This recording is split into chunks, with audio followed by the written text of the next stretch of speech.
அன்பு நண்பர்கள் அனைவருக்கும் வணக்கம். இந்த இனிமையான மாலை பொழுதில் உங்கள் அனைவரையும் இந்த பட்டிமன்ற நிகழ்ச்சியின் வழியாக சந்திப்பதில் மிக்க மகிழ்ச்சி.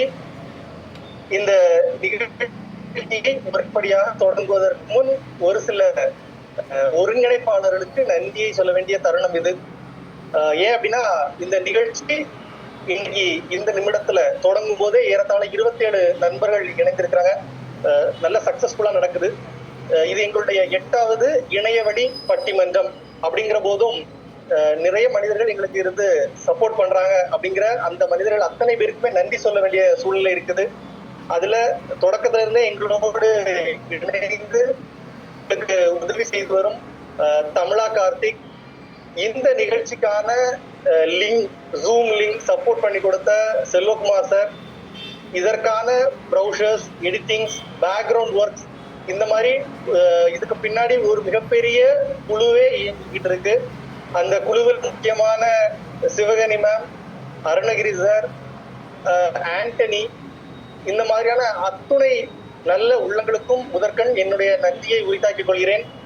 இன்றைய பட்டிமன்றத்தினுடைய தலைப்பு இந்த மாதிரியான எல்லா விஷயங்களையும் வரவேற்பதற்காக இன்னைக்கு நடுவர் அவர்களை நான் இப்போது வரவேற்கிறேன். நம்முடைய நடுவர் அவர்களை எல்லோருக்குமே தெரியும். ஏறத்தாழ தெரியாத முகங்கள் அப்படிங்கிறது மிகவும் குறைவு. அது வேற யாரும் கிடையாது, நம்முடைய ராமசாமி சார் தான். ஏறத்தாழ 27 வருடம் பயிற்சி அனுபவம் கொண்டவர். அவர் போகாத பள்ளி கல்லூரிகள் கிடையாது, பயிற்சி வழங்காத தளங்கள் கிடையாது. ஜேசிஐயில் 1999 முதலே ஒரு மிக மகத்தான பணியை செய்து வருகிற ஒரு நபர். அவரை பற்றி ஒரு தனிப்பட்ட முறையில ஒரு யூனிக்கான விஷயம் சொல்லணும் அப்படின்னு பாத்தீங்கன்னா, வாய்மை வல்லமை அப்படின்னு ஒரு வாட்ஸ்அப்ல ஒரு குரூப் வச்சிருக்காங்க. கொரோனா காலகட்டத்தில் தொடங்கப்பட்டது. டெய்லி அதுல ஒரு வாய்ஸ் பதிவு போடணும். எத்தனை மனிதர்களால் நம்மளால தொடர்ந்து அதை செய்ய முடியும் அப்படின்னு தெரியாது. ஏறத்தாழ 2100க்கும் மேற்பட்ட பதிவுகள் இன்று வரை தொடர்ந்து தான் செய்த காரியத்தை செய்து கொண்டு வருகிற மனிதர்கள். அப்படிப்பட்ட ஒரு மிகச்சிறந்த ஆளுமை. ஒரு பேசாத தலைப்புகளே இருக்காது. மோட்டிவேஷனல் ட்ரெய்னர், டைம் மேனேஜ்மெண்ட், பல தலைப்புகளிலும் மிக சிறப்பாக செயல்படக்கூடிய ஒரு மனிதர். இன்னைக்கு அவங்க நம்முடைய நடுவராக நம்மோடு இணைந்திருக்கிறார்கள். அவர்களை நான் அந்த தருணத்துல உங்கள் எல்லோருடைய சார்பாகவும் வரவேற்றுக் கொள்கிறேன். அவர்களிடம் இந்த தளம் ஒப்படைக்கப்படுகிறது. மிக சிறப்பாக இந்த பட்டிமன்றத்தை முன்னின்று நடத்தி தரும்படி கேட்டுக்கொண்டு விடைபெறுகிறேன். நன்றி. அனைவருக்கும் மாலை வணக்கம். ஒரு சிறந்த தலைப்புல நம்ம எல்லாரும் கூடியிருக்கிறோம். நான் ஒரு 2-3 தடவை டெட்ஜா இருந்திருக்கேன். இந்த வரையும் சிறப்பாக செய்வேன்னு நம்பிக்கை. ஏன்னா நீங்க நம்பி என்கிட்ட பொறுப்பை கொடுத்துருக்குறீங்க. ஸோ அந்த வகையில் உங்க அனைவருக்கும் என்னுடைய நன்றிகள் மற்றும் பாராட்டுகள். இப்போ நம்ம பார்க்க போற டாபிக் என்னன்னா, குடும்ப சூழல்ல இன்னைக்கு சில விஷயங்கள் குறைஞ்சிட்டே வருதுங்க. அது பொறுமையா இல்ல ஒழுக்கமா அப்படிங்கிறத பார்க்கறதுக்காக தான் வந்திருக்கிறோம்.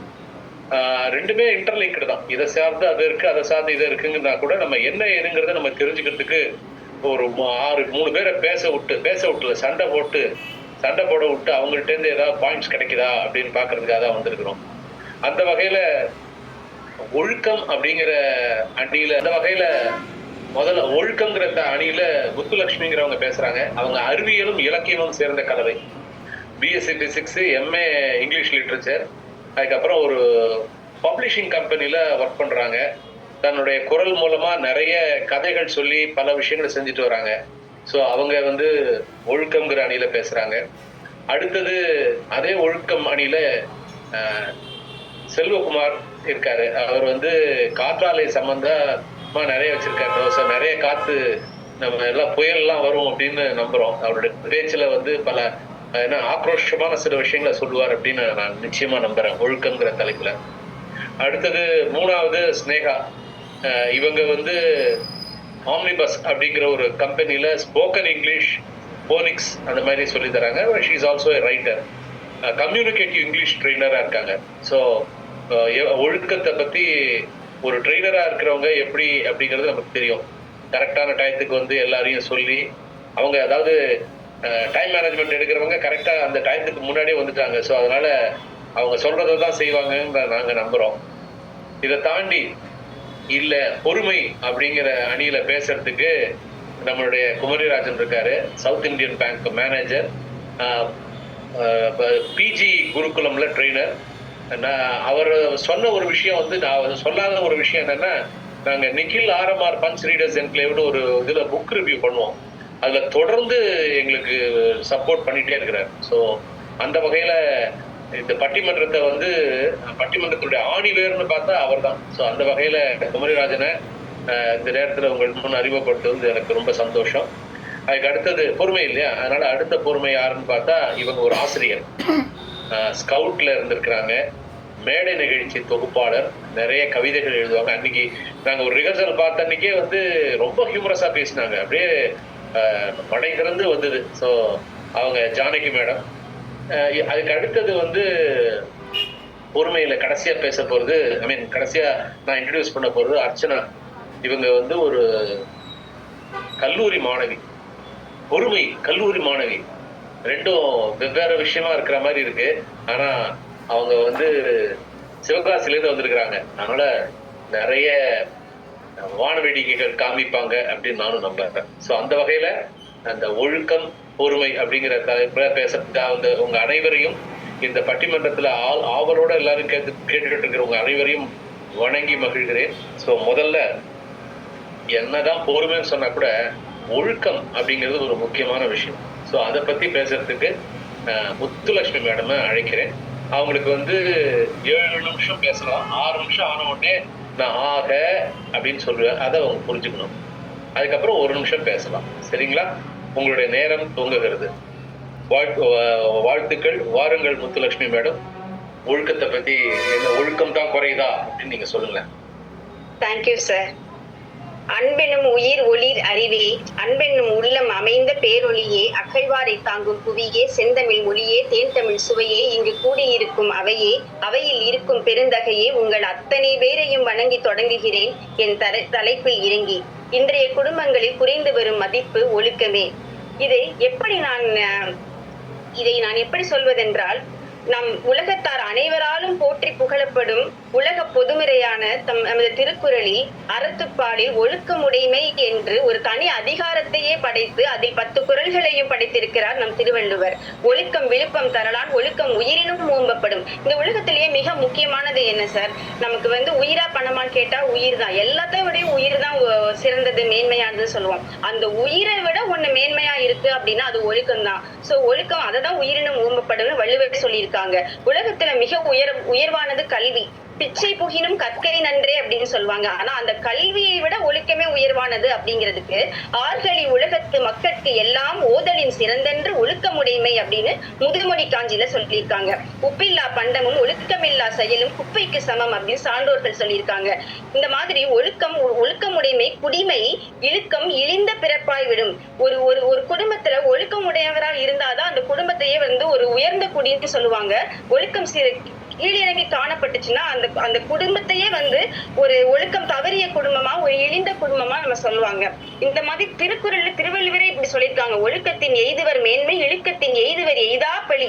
ஒழுக்கத்தினால உயர்ந்த நிலையை அடையலாம், உன்னதமான நிலையை அடையலாம். ஆனா ஒழுக்கம் இல்லாம போச்சுன்னா வேண்டாத பழியை தான் நம்ம அடையணும் அப்படின்னு சொல்றாங்க. ஒழுக்கத்தை தராத கல்வி வீணானது. கல்வியின் பயன் அறிவு, அறிவின் பயன் பண்பாடு, பண்பாட்டின் பயன் ஒழுக்கம். தனிமனித வளர்ச்சியும் சமுதாயத்தின் வளர்ச்சியும் ஒழுக்கத்தை சார்ந்தே இருக்கிறது அப்படின்னு சொல்றாங்க. சரி, இப்படி எல்லாம் சொல்றீங்க, ஒழுக்கம்னா என்னங்க? ஒழுக்கத்தை உயர்ந்த இடத்துல இருந்து நம்ம கத்துக்கணும். நல்லவங்க கிட்ட இருந்து கத்துக்கிட்டா நல்லொழுக்கம், தீயவங்க கிட்ட இருந்து கத்துக்கிட்டா தீயொழுக்கம். இந்த உலகத்திலேயே வந்து இப்போ மத்த எந்த லாங்குவேஜ்ல பாத்தீங்கன்னாலும் டிசிப்ளின் ஒரே வேர்ட்ல சொல்லிடுவாங்க. ஆனா அந்த டிசிப்ளின்னாலே குட்னு அர்த்தம். ஆனா நம்ம தமிழ்ல மட்டும்தான் ஒழுக்கத்துக்கு 2 டைப் வச்சு அதுல நல்லொழுக்கம் தீயொழுக்கம்னு சொல்லி 2 வகையா நம்ம பிரிக்கிறோம். அந்த சிறப்பும் நம்ம ஒழுக்கத்துக்கு நம்ம தான் கொடுத்திருக்கோம். சோ நல்லொழுக்கம் வந்து இன்பமான வாழ்க்கை, நல்வாழ்க்கையை கொடுக்கும். தீயொழுக்கத்துல நம்ம பழகிட்டு இருந்தோம்னா துன்பத்தை தான் கொடுக்கும். இப்போ வந்து ஒரு இடத்துல இருந்து தண்ணி ஒழுகுது அப்படின்னா எப்படி ஒழுகும்? மேலிருந்து கீழாதான் ஒழுகும். சோ அந்த மாதிரி அதுக்கு பேர் தான் ஒழுகுதல்னு சொல்லுவாங்க. அப்படி சொட்டா ஒழுகும் போது எப்பவுமே மேலிருந்து கீழே ஒழுகும். அதுல இருந்து என்ன தெரியுதுன்னா, மேலானவர்களிடத்திலிருந்து உயர்ந்தவர்களிடத்திலிருந்து நம்ம ஒழுக்கத்தை நம்ம கத்துக்கிட்டோம்னா நல்லொழுக்கம் நமக்கு தானா வந்துரும். திருடாம இருப்பது, பொய் சொல்லாம இருக்கிறது, செய்யக்கூடாதவைகளை செய்யறது, இதெல்லாம் மட்டும் ஒழுக்கம் இல்ல. இதையும் தாண்டி உயர்ந்தவர்களிடத்திலிருந்து நம்ம குடும்பங்கள்ல நம்ம ஒரு அடிப்படையான ஒழுக்கம் என்ன சொல்லி கொடுக்கணும் பிள்ளைங்களுக்கு அப்படின்னா, உயர்ந்தவர்களிடமிருந்து பெற்ற நல்ல இயல்புகளை ஒவ்வொரு நாளும் இடைவிடாமல் கடைபிடிக்க வேணும் அப்படிங்கறதா இதுல முக்கியமானது. நம்ம தினம் காலையில எந்திரிக்கணும் அப்படின்னா அது ஒரு பழக்கத்துல ஒரு நாள் மட்டும் செய்யாம ஒரு வாரம், ஒரு மாதம், ஒரு வருடம் அப்படின்னு சொல்லி தொடர்ந்து செய்யறோம்ல, அதுக்கு அந்த இதுதான் வந்து ஒழுக்கம்னு சொல்றது. அந்த மாதிரி நல்ல இயல்புகள் பயிற்சி இல்லாம வராது, ஒரு நாள்ல வராது. இடைவிடாத பயிற்சி வந்து மிகவும் முக்கியம் அப்படின்னு சொல்லுவோம். ஒழுக்கத்தை எத்தனை வகையா சொல்லலாம் அப்படின்னா, நல்லொழுக்கம், தீய ஒழுக்கம், சுய ஒழுக்கம், மன ஒழுக்கம், காலை ஒழுக்கம், உணவு ஒழுக்கம், பேச்சு ஒழுக்கம், பண ஒழுக்கம், நேர ஒழுக்கம், மரியாதை ஒழுக்கம், சமூக ஒழுக்கம், டிஜிட்டல் ஒழுக்கம், குழந்தைகள் ஒழுக்கம், இன்னும் பல விதமா நம்ம ஒழுக்கத்தை சொல்லலாம். இந்த எல்லா ஒழுக்கமும் இதுல இப்போ பொறுமைங்கிறது வேற ஒண்ணுமே கிடையாது. அதுவும் வந்து இந்த மன ஒழுக்கத்திலேயே வந்துரும். இந்த ஒழுக்கம்ங்கிறதுக்குள்ள ஒரு சின்ன எலிமெண்ட் தான் பொறுமை. அதனால குடும்பங்கள்ல குறைஞ்சிட்டு வர்றது ஒழுக்கம்னு சொன்னாலே அதுல தானாவே வந்து பொறுமையும் உள்ள அடங்கிருதுங்கிறது தான் என்னோட கருத்து. காலை ஒழுக்கம் எப்படி போச்சு? காலையில 5 மணிக்கு எழுந்து சூரிய நமஸ்காரம் பண்ணிட்டு இருந்த அந்த நாட்கள்லாம் போயிட்டு இப்ப 5 மணிக்கு வந்து 10 வாட்டி ஸ்னூஸ் ஆஃப் பண்ணிட்டு தூங்கிட்டு இருக்கோம் சார். ஒரு நாள் ட்ரெயின்ல போயிட்டு இருக்க ஏசி கோச்ல திடீர்னு பார்த்தா ஒரு சத்தம் சார். பச்சை குழந்தைங்களும் தூங்கிட்டு இருந்தது எழுந்து ஆள ஆரம்பிச்சிச்சு. என்னன்னு கேட்டா, ஹே ரஞ்சிதமே ரஞ்சிதமே மனசுகளுக்கும் மந்திரமே அப்படின்னு அலாரம் டோன் வச்சிருக்கான் சார் ஒரு பையன். என்னப்பா இப்படி குழந்தைய போய் அழ வச்சுட்டீங்களா? கேட்டா, என்னக்கா நீங்க இப்படி சொல்றீங்க, என்னவே இப்படி சொல்றீங்கன்னா, எங்க வீட்டுல எங்க அப்பா ஒரு அலாரம் டோன் வச்சிருப்பாரு, அதை கேட்டீங்கன்னா என்ன சொல்லுவாங்க கேட்டு, என்னப்பா வச்சிருக்காங்க அப்படி கேட்டா, அதுக்கு சொல்றான், என்ன அடிடாவல உதடாவல விடுறாவல தேவையே இல்ல. இப்படிலாம் அலாம் வச்ச ஏன்பா இப்படி எல்லாம் வைக்கிறீங்க? ஏதோ காலையில எந்திரிச்சோமா கௌசல்யா சுப்ரஜான்னு ஒரு பக்தி பாடல் வைக்கலாம், இல்ல அம்மா என்று அழைக்காத உயிர் இல்லையேன்னு அம்மா பாட்டாவது வைக்கலாம், இல்ல எதுவுமே இல்லைன்னா உங்க ப்ரோ பாட்டே இருக்குது, கொக்கரக்கோ சேவல் கொக்கரக்கோன்னு அதையாவது வைக்கலாம். இதெல்லாம் விட்டுட்டு இப்படி போட்டு குழந்தைய அள வச்சுட்டியப்பா சொல்லி அவனை ஆஃப் பண்ண வேண்டி இருந்தது. அடுத்தது உணவு ஒழுக்கம் பாத்தீங்கன்னா, எல்லாரும் சேர்ந்து சாப்பிட்டுட்டு இருந்த காலம் எல்லாம் போச்சு சார். அன்னைக்கு வந்து எனக்கு மனசுல ரொம்ப சிரிக்க வைக்கிற ஒரு இன்சிடென்ட், இமாம் அண்ணாச்சியோட குட்டீஸ் பாப்பா அடிக்கடி. அதுல வந்து சார் கேக்குறாரு, பாப்பா உங்க வீட்டுல வந்து அம்மா என்ன பண்ணுவாங்க கேட்டா, அம்மா டிவி பாப்பாங்க. அப்பா என்ன பண்ணுவாங்க? அப்பா வேலைக்கு போவாங்க. யாருமா சமைப்பாங்கன்னு கேட்டா, நாங்க சமைக்கவே மாட்டோம், நாங்க எப்பவுமே வெளில வாங்கிதான் சார் சாப்பிடுவோம் அப்படி சொல்றாங்க. இப்படி இருக்கு சார் நம்மளுடைய உணவு ஒழுக்கம். இந்த மாதிரி போயிட்டு இருந்துச்சுன்னா எங்க போய் சொல்றது? பேச்சு ஒழுக்கத்தை பாத்தீங்கன்னா, பெரியவங்க எல்லாம் பேசிட்டு இருக்கும் போது நம்ம சும்மா உட்கார்ந்து கேட்போம் ஆணு வாயை பார்த்துட்டு. இப்ப பாத்தீங்கன்னா அன்னைக்கு ஒரு ப்ரோக்ராம்ல சார், நீயா நானா மாதிரி ஒரு ப்ரோக்ராம்ல ஒரு அந்த நடுவர் வந்து கேக்குறாங்க, நீங்க வந்து உங்க வீட்டுல இருக்கிற பெண்கள் எல்லாம் நீங்க எப்படி செல்லமா கூப்பிடுவீங்க, உங்களுடைய தாயார், மனைவி, சகோதரிகள் எல்லாரையும் அப்படி சொல்லிட்டு. அதுல ஒருத்தர் வந்து தைரியமா சொல்றாரு, சார் நான் வந்து எங்க அம்மாவையே வந்து செல்லமா வாடி போடின்னு தான் கூப்பிடுவேன் அப்படின்னு சொல்லிட்டு. அவர் சொன்ன பதில கேட்டு நடுவரே டென்ஷன் ஆகி வாய மூடுறா அப்படின்னு சொன்னாரே பார்ப்போம். இவர் ஒரு பக்கம் அப்படி ஷாக் ஆகி நின்னுட்டாரு. என்ன சார் அப்படி சொன்னா, உன்ன சொன்னா வலிக்குது இல்ல, அப்ப நீ ஒரு சபையில உங்க வீட்டுல இருக்க பெண்ணா இருந்தாலும் நீங்க வீட்டுல என்ன இருந்தாலும் சபையில வந்து சொல்லலாமா அப்படின்னு சொன்னாரு. அந்த அளவுக்கு பேச்சு ஒழுக்கம் குறைஞ்சிட்டு வருது சார். இது எங்க இருந்து வருது? குடும்பங்கள்ல குறையிறது தான் நாளைக்கு சபையில வந்து சபை நாகரிகம் இல்லாம பேச தூண்டுறாங்க. இந்த மாதிரி பண ஒழுக்கத்துல பாத்தீங்கன்னா, ஒரு 10 ரூபாவை ட்ரெஷரா வச்சுட்டு இருந்ததெல்லாம் போய் இப்போ எல்லாமே சிதைஞ்சு போச்சு. மரியாதை ஒழுக்கம் எல்லாமே போச்சு சார். அதனால ஏதோ பேசினோம் சிரிச்சோம் அப்படின்னு இல்லாம, ஒழுக்கம் இல்லாத குடும்பம் வைஃபை இல்லாத மொபைல் மாதிரி, பாஸ்வேர்ட் ஸ்ட்ராங் ஆனா வேல்யூஸ் வீக், பேட்டரி ஃபுல்லா இருக்கும் ஆனா ஃபேமிலி பாண்டிங் எம்டியா இருக்கும். ஒழுக்கம்ங்கிறது கட்டுப்பாடு இல்ல, அது வாழ்க்கையை காப்பாற்றும் பாதுகாப்பு. Discipline is not punishment, it is protection for our future. ஒருபோதும் பொய்யுரைக்க மாட்டேன்னு சொல்ற ஹரிச்சந்திரனை பார்த்து நம்ம குழந்தைங்களை வளர்க்கணும் சார். மனிதனுக்கு பகுத்தறிவுங்கிறது 6வது அறிவுங்கிறது இறைவன் கொடுத்த வரம். அந்த வரத்தை பயன்படுத்தி நம்ம ஒழுக்கமா வாழணும். மனிதனை மனிதனாக வாழ வைப்பது ஒழுக்கம், மனிதனை தெய்வ நிலைக்கு உயர்த்துவது ஒழுக்கம். தனக்கோ பிறருக்கோ தற்காலத்திலோ பிற்காலத்திலோ எண்ணம், சொல், செயல் இவற்றால் எந்த தீங்கும் விளைவிக்காததுதான் உண்மையான ஒழுக்கம். வெற்றி மட்டுமே என்றும் நிலைக்காது, தோல்வி இல்லாத வாழ்க்கை இனிக்காது. முயற்சி என்ற விதையை விதைத்துக் கொண்டே இருப்போம், உழைத்தால் மண்ணிற்கு உரம்.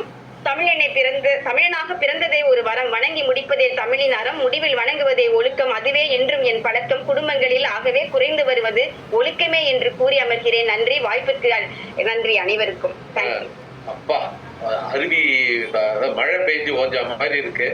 நீங்க நிறைய விஷயங்கள் சொன்னீங்க. அதுல வந்து குரல்ல இருந்து ஆரம்பிச்சு பல விஷயங்களை சொல்லிட்டு வந்தீங்க. ஹியூமரஸாவும் நிறைய பேசுனீங்க. நீங்க பேசுறது எனக்கு என்னோட வீட்டு ஞாபகம் வருது. அதுக்கு சாட்சியா என்னோட சிஸ்டர்ஸ் 2 பேர் இருக்காங்க. நாங்க வந்து காலையில 5:30 மணிக்கு எழுந்துக்கணுங்கிறதுக்கு எங்க அப்பா ரொம்ப குறியா இருப்பாரு. இந்த டிரான்சிஸ்டர் ஆன் பண்ணி எங்க காது கிட்ட எடுத்து வந்து ஆட்டுவார். வேற வழியே இல்லாம எழுந்துப்போம். ஆனா அந்த பழக்கம் தான் வந்து ஒரு நாள் வந்து கஷ்டமா இருந்திருக்கும். அப்புறம் ஓவர் பீரியட் ஆஃப் டைம் பாத்தீங்கன்னா அது இட் பிகம்ஸ் அ ஹேபிட். எப்பயோ சொல்லுவாங்க பட்டவுடி வந்து அவர் ஷூவை வந்து வேற யார்ட்டும் கொடுத்து பாலிஷ் பண்ண சொல்றச்சு அவங்க அப்பா வந்து முதுகில் அடிச்சிட்டாராம். உங்க ஷூ தானே நீதான் பாலிஷ் பண்ணணும் அப்படின்னு சொல்லி. ஸோ நிறைய விஷயங்கள் ஒழுக்கத்துக்காக நல்லா பேசியிருக்கிறீங்க. நிறைய கருத்துக்கள் ஹியூமரஸாகவும் பேசுனீங்க. ரொம்ப சந்தோஷம். இப்போ நம்ம பொறுமையா காத்துட்டு இருக்கிற ஜானகி மேடம் கூப்பிடலாம். வரீங்களாமா? என்னை இந்த உலகிற்கு அறிமுகம் செய்த என்னுடைய தாய் தந்தைக்கும், நான் யார் என்று அறிமுகம் செய்த என்னுடைய தமிழ் மொழிக்கும் முதல் வணக்கத்தை தெரிவித்துக் கொள்கிறேன். இந்த இனிமையான வேளையிலே இணையத்திலே இணைந்திருக்கின்ற நடுவர் பெருந்தகை அவர்களுக்கும், சான்றோர்களுக்கும், ஆன்றோர்களுக்கும் மற்றும் பட்டிமன்ற பேச்சாளர்கள், பார்வையாளர்கள் மற்றும் என்னுடைய நண்பர்கள், மாணவர்கள் அனைவருக்கும் என்னுடைய வாழ்த்துக்களையும் வணக்கத்தையும் தெரிவித்துக் கொள்கிறேன். தலைப்பு இன்றைய குடும்பத்தில் குறைந்து வரும் மதிப்பு பொறுமை. எனக்கு அம்மா பேசுறதை பார்க்கும்போது இலக்கியத்தில் ஒழுக்கம் என்ற தலைப்புல பேசுற மாதிரி தான் தெரிஞ்சது. அதாவது என்னன்னு கேட்டீங்கன்னா, உண்மையிலே தான் நடுவரே, பொறுமை இன்னைக்கு இல்லதான். பெற்றோர் இல்லை என்றால் பலம் இல்லை, பணம் இல்லை என்றால் பாசம் இல்லை, சொத்து இல்லை என்றால் சொந்த பந்தம் இல்லை, வேலை இல்லை என்றால் மரியாதை இல்லை, பொறுமை இல்லை என்றால் வாழ்க்கையே இல்லை நடுவரே. இன்று குடும்பங்கள் பொறுமையை வெளிச்சத்தில் தொலைத்துவிட்டு வாழ்க்கையை இருட்டில் தேடிக்கொண்டிருக்கிறோம். இன்றைக்கு சாப்பிடும் போது செல்போனுக்காக அடம் பிடிக்கும் குழந்தை முதல் இன்று பொறுமையாக பேர குழந்தைக்கு கதை சொல்லும் தாத்தா பாட்டி வரைக்கும் யாருக்குமே பொறுமை இல்லை. குறிப்பாக சொல்ல போனா திருமணங்கள் 10 பொருத்தம் பார்த்து 9 கிரகணங்கள் சாட்சியாக 8 திசையிலும் சொந்தங்களை வரவழைத்து 7 சோரங்கள் முழங்க அறுசுவை உணவழைத்து பஞ்சபூதங்களின் சாட்சியாக 4 பேர் வாழ்த்த 3 முடிச்சு போட்டு 2 மனங்கள் ஒரு மனமாக இணைவதுதான் திருமணம். அங்கே பொண்ணுக்கு 100 பொன் நகை போடுகிறார்களா, அமெரிக்காவில் பையன் வேலை பார்க்கறானா, இல்ல 2 லட்சம் சம்பளம் வாங்கிறானா என்பது அங்க முக்கியம் இல்லை. எவ்வளவு செலவு பண்ணி திருமணம் நடந்தாலும் இருவரும் பொறுமையாக இருந்தால் மட்டுமே பிரியாமல் ஒரு 2 வருடமாவது வாழ முடியும். உலக அழகனும் உலக அழகின் கல்யாணம் முடிச்சா கூட 6 மாசத்துக்கு மேல 2 பேரையும் பார்க்க முடியாது நடுவரே. அதற்குதான் 3வது ஒரு முகம் தேவைப்படுகிறது. அதான் குழந்தை பாக்கியம். அதற்கும் பொறுமை வேண்டும். சமீபத்துல ஒரு திருமண வீட்டுக்கு போயிருக்கும் போது நடுவரே, இது வந்து ஒரு சிரிப்பதற்காக மட்டுமில்ல, சிந்திப்பதற்கும் தான். 25 லட்சம் செலவு பண்ணி ஒரு திருமணம் நடக்குது. அங்கே உணவு பரிமாறப்படுகிறது. என் பக்கத்துல ஒரு முதியவர் வந்து உட்கார்றாரு. அவரு வந்து சாப்பிட உட்கார்ந்த விட பின்னாடி 2 காலேஜ் பையன் வந்து இடம் பிடிக்கிறதுக்கு ஒருத்தன் பேசுறான். டேய் மச்சான், சீக்கிரம் வாடா, இந்த சீட்டு காலியாக போகுது அப்படின்னு சொல்றான். அந்த பெரியவர் திரும்பி பார்த்து, யோ இப்பதான் சாம்பாருக்கே போயிருக்கேன், இன்னும் காரக்குழம்பு, ரசம், ஒரு வடை, பாயாசம் இப்படி நிறைய இருக்குது, போயா அந்த பக்கம் அப்படின்னு சொல்றாரு. என்னன்னா அந்த குடும்பங்கள் 5 மணி நேரம் பார்த்து உப்பு பார்த்து காரம் பார்த்து சமைத்த அந்த சமையலை 5 நிமிடம் ருசியாக சாப்பிட முடியவில்லை. நான் அவசரமாக சாப்பிட்டு வெளியே வந்து பார்க்கும்போதுதான் தெரியுது, நாம் உண்ணப்படுவதை விட அங்க வீணாக்கப்படுவதே அதிகம் நண்பரே. அடுத்தது பாத்தீங்க அப்படின்னா, எனக்கு தெரிஞ்சு எனக்கும் கூட 20 வயசுல திருமணம் ஆயிடுச்சு. நானும் எதிர்பார்த்த ஒரு கமலஹாசன் மாதிரி ஒரு மாப்பிள்ளை நம்மளுக்கு கிடைப்பாரு. ஆனா எனக்கு கிடைச்சது கர்வாஸ் மாதிரி தான் ஒரு மாப்பிள்ளை கிடைச்ச. இங்க நடுவர் சிரிக்கிறத பார்த்தா அங்கேயும் அப்படித்தானே ஐயா தாலி கட்டி முடிச்ச பிறகுதான் பாத்திருப்பீங்க, முன்னால அழகான பொண்ணுங்களா கண்ணுக்கு தெரிஞ்சிருப்பாங்க. ஒரு சிம்ரன் மாதிரி எதிர்பார்த்திருப்பீங்க, கடைசியில ஒரு கோவிசர்லா மாதிரி கிடைச்சிருப்பாங்க இல்லையா? இங்கே கமலஹாசனோ கருணாசோ சிம்ரனோ கோவிசர்லாங்க முக்கியம் இல்லை, அழகோ பணமோ முக்கியம் இல்லை. ஆனால் இன்று வரையிலும் பொறுமையோடு நம்முடைய வாழ்க்கையை வெற்றிகரமாக நடத்தி கொண்டிருக்கிறோம் இல்லையா? அதுதானே அங்கே வேணும். இன்னைக்கு இன்றைய குடும்பத்தில் அப்படியா இருக்கிறது? குடும்ப நல நீதிமன்றத்துக்கு சென்றால் 1 லட்சம் வழக்குகள் இன்று பதிவாகி இருக்கிறது. அதுதான் இன்னைக்கு சொல்ல வர. இன்னைக்கு குடும்பத்துல குறைந்து போனது பொறுமைதான் அப்படின்னு சொல்றோம். அடுத்தது இன்னொரு முக்கியமான விஷயம் என்னன்னா, நாம எல்லாம் சின்ன வயசுல படிக்கும் போது பேனாவுக்கும் பென்சிலுக்கும் நோட்டு புத்தகத்துக்கும் வாரக்கணக்குல காத்திருந்தோம், மாசக்கணக்குல காத்திருந்தோம். அந்த காத்திருப்பு என்பது வெறும் நாட்களை கடத்துவது மட்டுமல்ல, நம்மை பக்குவப்படுத்துவதற்கும் நம்மை செவைப்படுத்துவதற்கும் கொடுக்கப்பட்ட ஒரு நாளாக தான் நினைத்தோம். ரேஷன் கடையில் காத்திருந்தோம், பேங்க்ல காத்திருந்தோம். அடுத்தது இந்த காத்திருப்பு உணவுக்காக காத்திருந்தோம், பொருளுக்காக காத்திருந்தோம்.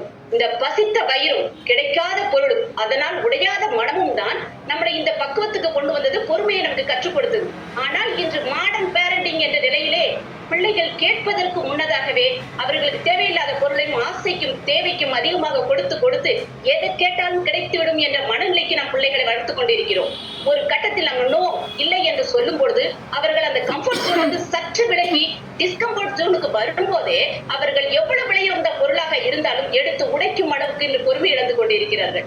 அதோட முக்கியமான விஷயம் என்னன்னா, இன்னைக்கு அந்த காலத்துல பாத்தீங்கன்னா நடுவருக்கு நல்லா தெரிஞ்சிருக்கும், ரெண்டு போட்ட டிக்கெட் எடுத்துட்டு துண்டு போட்டு காத்திருந்த பரம்பரையில நாம எல்லாம் ஆசிரியர்கள். நடுவரே, ஆரம்பத்துல நம்ம ஆசிரியர்கள் நம்மளை அடிக்கி நாமெல்லாம் கம்ப்ளைண்ட் பண்ணியிருந்தா, இன்னைக்கு மனித உரிமை ஆணையத்துல கம்ப்ளைண்ட் பண்ணியிருந்தோம், நம்ம அவங்க எல்லாருமே பாத்தீங்கன்னா ஜெயில இருந்திருப்பாங்க.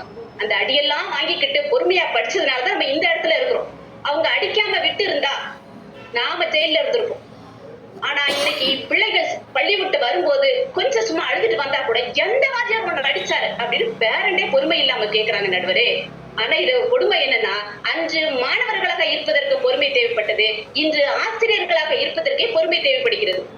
இது இன்னொரு பொறுமை என்ன பாத்தீங்கன்னா, நடுவரை நாங்க மாணவரா இருக்கும் போதும் அடி வாங்கணும், இன்று ஆசிரியரா இருக்கும் போதும் அடி வாங்க வேண்டியதா இருக்கு. இதுதான் கொடுமை. இதில் சிந்திக்க வேண்டிய விஷயம் இருக்கிறது நடுவர் அவர்களே. ஐயா, தாத்தா வைத்த தென்னை மரம், பாட்டி வைத்த கொய்யா மரம், இது எல்லாம் நாம் ஆண்டு அனுபவித்துக் கொண்டிருக்கிறோம். அவர்களுக்கு கிடைக்கவில்லை, வெங்காயம் கிடைக்கவில்லை, கொய்யா பழமும் கிடைக்கவில்லை, அதற்காக பொறுமை இழந்து அந்த மரங்களை வெட்டிவிடவும் இல்லை. ஆனால் இன்று நாம் பொறுமையாக மரம் நட்டு நீர் ஊற்றி கொண்டிருக்கிறோமா? இல்லை. தெரியாத தண்ணி ஊற்றும் பொறுமை இல்லை, ஏன் இடமே இல்லை, காயும் இல்லை, கனியும் இல்லை, அதை பற்றி கவலையும் இல்லை. ஆனால் அந்த பொறுமையின்மை, இந்த நம் குடும்பத்தில் இல்லாத அந்த பொறுமையின்மை அடுத்த தலைமுறை வரைக்கும் ஒரு பாதிப்பை ஏற்படுத்திக் கொண்டிருக்கிறது. அடுத்ததாக பாத்தீங்கன்னா, இஸ்லாமிய மத நூலான திருக்குறான்ல சொல்லியிருக்காங்க. என்ன சொல்லியிருக்காங்கன்னா, செல்வத்தை எடுத்து சோதிப்பேன், உயிரை எடுத்து சோதிப்பேன், உன்னுடைய உடைமைகளை எடுத்து சோதிப்பேன், பசியை கொடுத்து சோதிப்பேன்.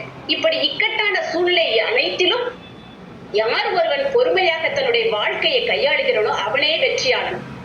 அந்த சூழ்நிலையை தன்னுடைய வாயையும் கையையும் சரியாக கையாளுபவனே பொறுமைசாலி அப்படின்னு சொல்லியிருக்கிறாங்க.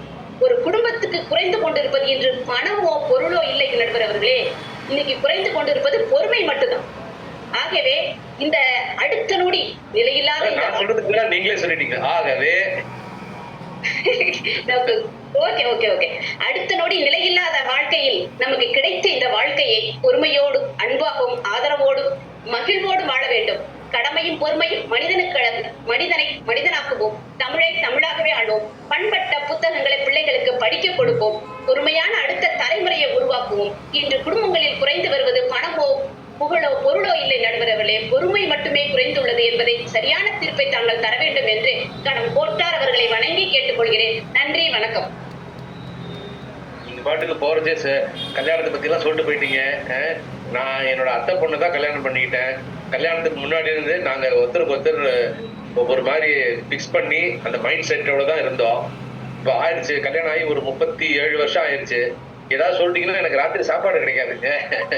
ஆனா நல்லா பேசுறீங்க, ரொம்ப சிறப்பா இருந்தது. இந்த பொறுமையை பத்தி நீங்க சொன்ன பல விஷயங்கள் உண்மைதான். இன்னைக்கு ஆக்சுவலா யாருக்குமே பொறுமை இல்லை. ஒரு ஆர்த்தோபெடிஷியன்ட்ட ஒரு பேஷண்ட் போறாரு, காலில் அடிபட்டு ஃப்ராக்சர், டாக்டர் சொல்றாரு கட்டு போடுவேன் ஆனா ரெஸ்ட் எடுக்கணும். சார் ரெஸ்ட் எடுக்காம உடனே ஆபீஸ் போற மாதிரி ஏதாவது வழி இருந்தா சொல்லுங்க சார் அப்படிங்கிறாரு. டாக்டர் சொல்றாரு அப்ப நீ வேற டாக்டர் போய் பாரு அப்படிங்கிறாரு. சோ பொறுமைக்கு இப்ப என்ன ஆகி போச்சுன்னா, யாராவது பொறுமையா இருந்தாங்கன்னா அவங்கள பாக்குற பார்வையே சரியில்லை, என்ன இப்படி இருக்காங்களே அப்படின்னு பாக்குறோம். ஆனா அவங்கள பொறுத்த வரைக்கும் தெரியும் அந்த பொறுமைங்கிறது அவங்களுக்கு எவ்வளவு முக்கியமான விஷயம் அப்படின்ட்டு. நீங்க சொன்ன சில விஷயங்கள் சொல்றதே எனக்கு ஞாபகம் வருது. ட்ரெயின்ல பாத்தீங்கன்னா எல்லாம் அவசர அவசரமா ஏறிட்டாங்க. ட்ரெயின் கிளம்புது, ஒருத்தர் சிரிச்சுட்டே இருக்காரு, என்னன்னு அவங்க டிக்கெட் எல்லாம் என்கிட்ட இருக்குது, அவங்க பாட்டு ஏறி போறாங்க பாருங்க அப்படின்னு சொல்லிட்டு. ஸோ அந்த வகையில இந்த மரத்தை பத்தி சொன்னீங்க. நாங்க ஆக்சுவலா KK நகர்ல வீடு வாங்குறச்சே எங்க அப்பா முதல்ல என்ன பண்ணாருன்னா 10 குழியை நோண்டி சைட்ல தென்னை மரத்தை வச்சுட்டாரு. அதுக்கு நாங்க தான் தண்ணி ஊத்துறோம். ஆனா எங்க அப்பா அந்த தென்னை மரத்தை நல்லா பராமரிச்சாரு. என்ன பண்ணுவாருன்னா, அந்த தென்னை மரத்துக்கு தண்ணி ஊத்துறதுங்கிறது சாதாரண விஷயம் இல்லை. அப்பெல்லாம் கிணத்துல இருந்து எடுத்து தண்ணி எடுத்து போய் விடணும். அதுல இந்த பக்கம் ஒரு 5 தென்னை மரம் இருக்கும், அந்த பக்கம் ஒரு 5 தென்னை மரம் இருக்கும். நானும் எங்க அண்ணனும் சண்டை போட்டுப்போம், நான் இந்த பக்கம் விடுறேன், நீ அந்த பக்கம் விடுன்ட்டு. ஸோ அதெல்லாம் தாண்டி ஜெயிக்கிறச்சே பாத்தீங்கன்னா அந்த தென்னை மரம் வளர்ந்ததுக்கு அப்புறம் அது கொடுக்குற அந்த விஷயத்தை பாருங்க, அந்த பொறுமை கூட இப்ப பாதியில இருக்க மாட்டேங்குது.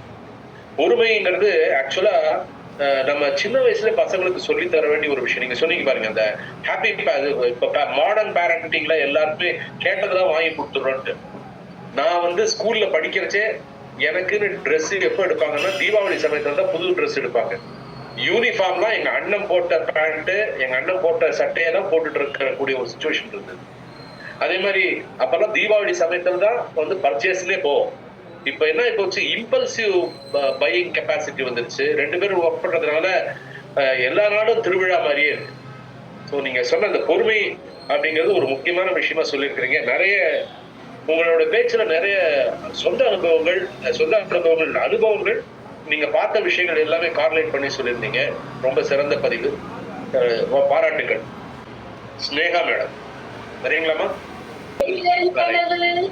அதை நான் ஏன் நம்பணும், நான் நட்டதும் ரோஜா என்றே பூக்கணும். இந்த பாட்டு வரிய நான் பாடின உடனேவே அது எப்படிமா ரோஜா நட்ட உடனே பூக்கும், உனக்கெல்லாம் பொறுமையே இல்லையா அப்படின்னு பொறுமையே இல்லாம உடனே என்ன ஜட்ஜ் பண்ண என்னுடைய எதிர்கட்சி நண்பர்களுக்கும், அந்த பொண்ணு என்னதான் சொல்றதுமே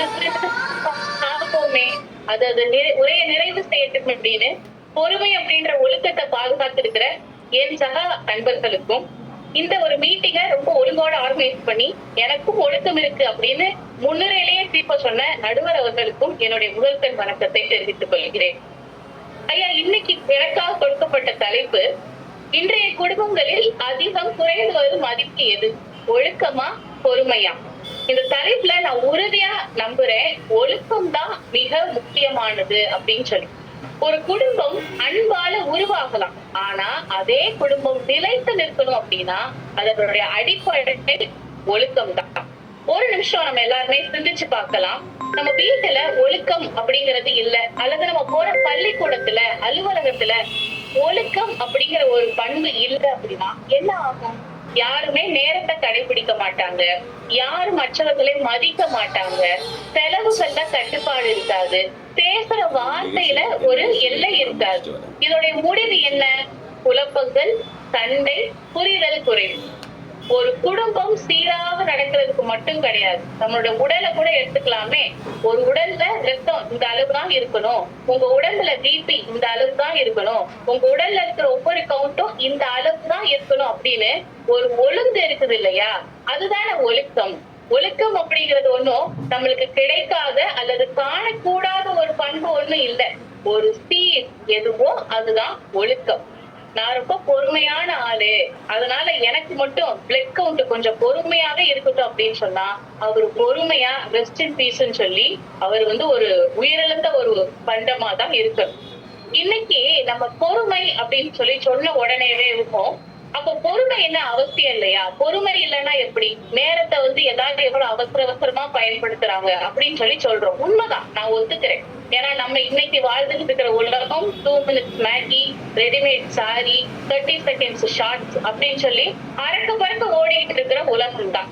ஆனா இதோடைய பின்னணியை நம்ம கொஞ்சம் போய் பார்த்தோம் அப்படின்னா, நம்முடைய தாத்தா பாட்டி இருந்த காலம், நம்முடைய அப்பா அம்மா வாழ்ந்த காலத்தெல்லாம் பார்த்தோம் அப்படின்னா 5:30 மணினா 5:30 மணிக்கு நீ எந்திரிக்கணும், சூரியன் உதிக்கிறதுக்கு முன்னாடி நீ எந்திரிச்சிடணும், எல்லாருமா சேர்ந்து நம்ம சாப்பிடணும், நம்ம சாப்பாடுல என்னென்ன பொருட்கள் இருக்கணும், என்னென்ன உணவு நம்ம சாப்பிடணும், இதெல்லாம் நம்ம சாப்பிடக்கூடாது, இந்த நபர்கிட்ட நம்மளுடைய உறவுகள்கிட்ட இப்படிதான் பேசணும் அப்படின்னு சொல்லி நம்மளுக்குன்னு ஒரு ஒழுக்கம் இருந்தது.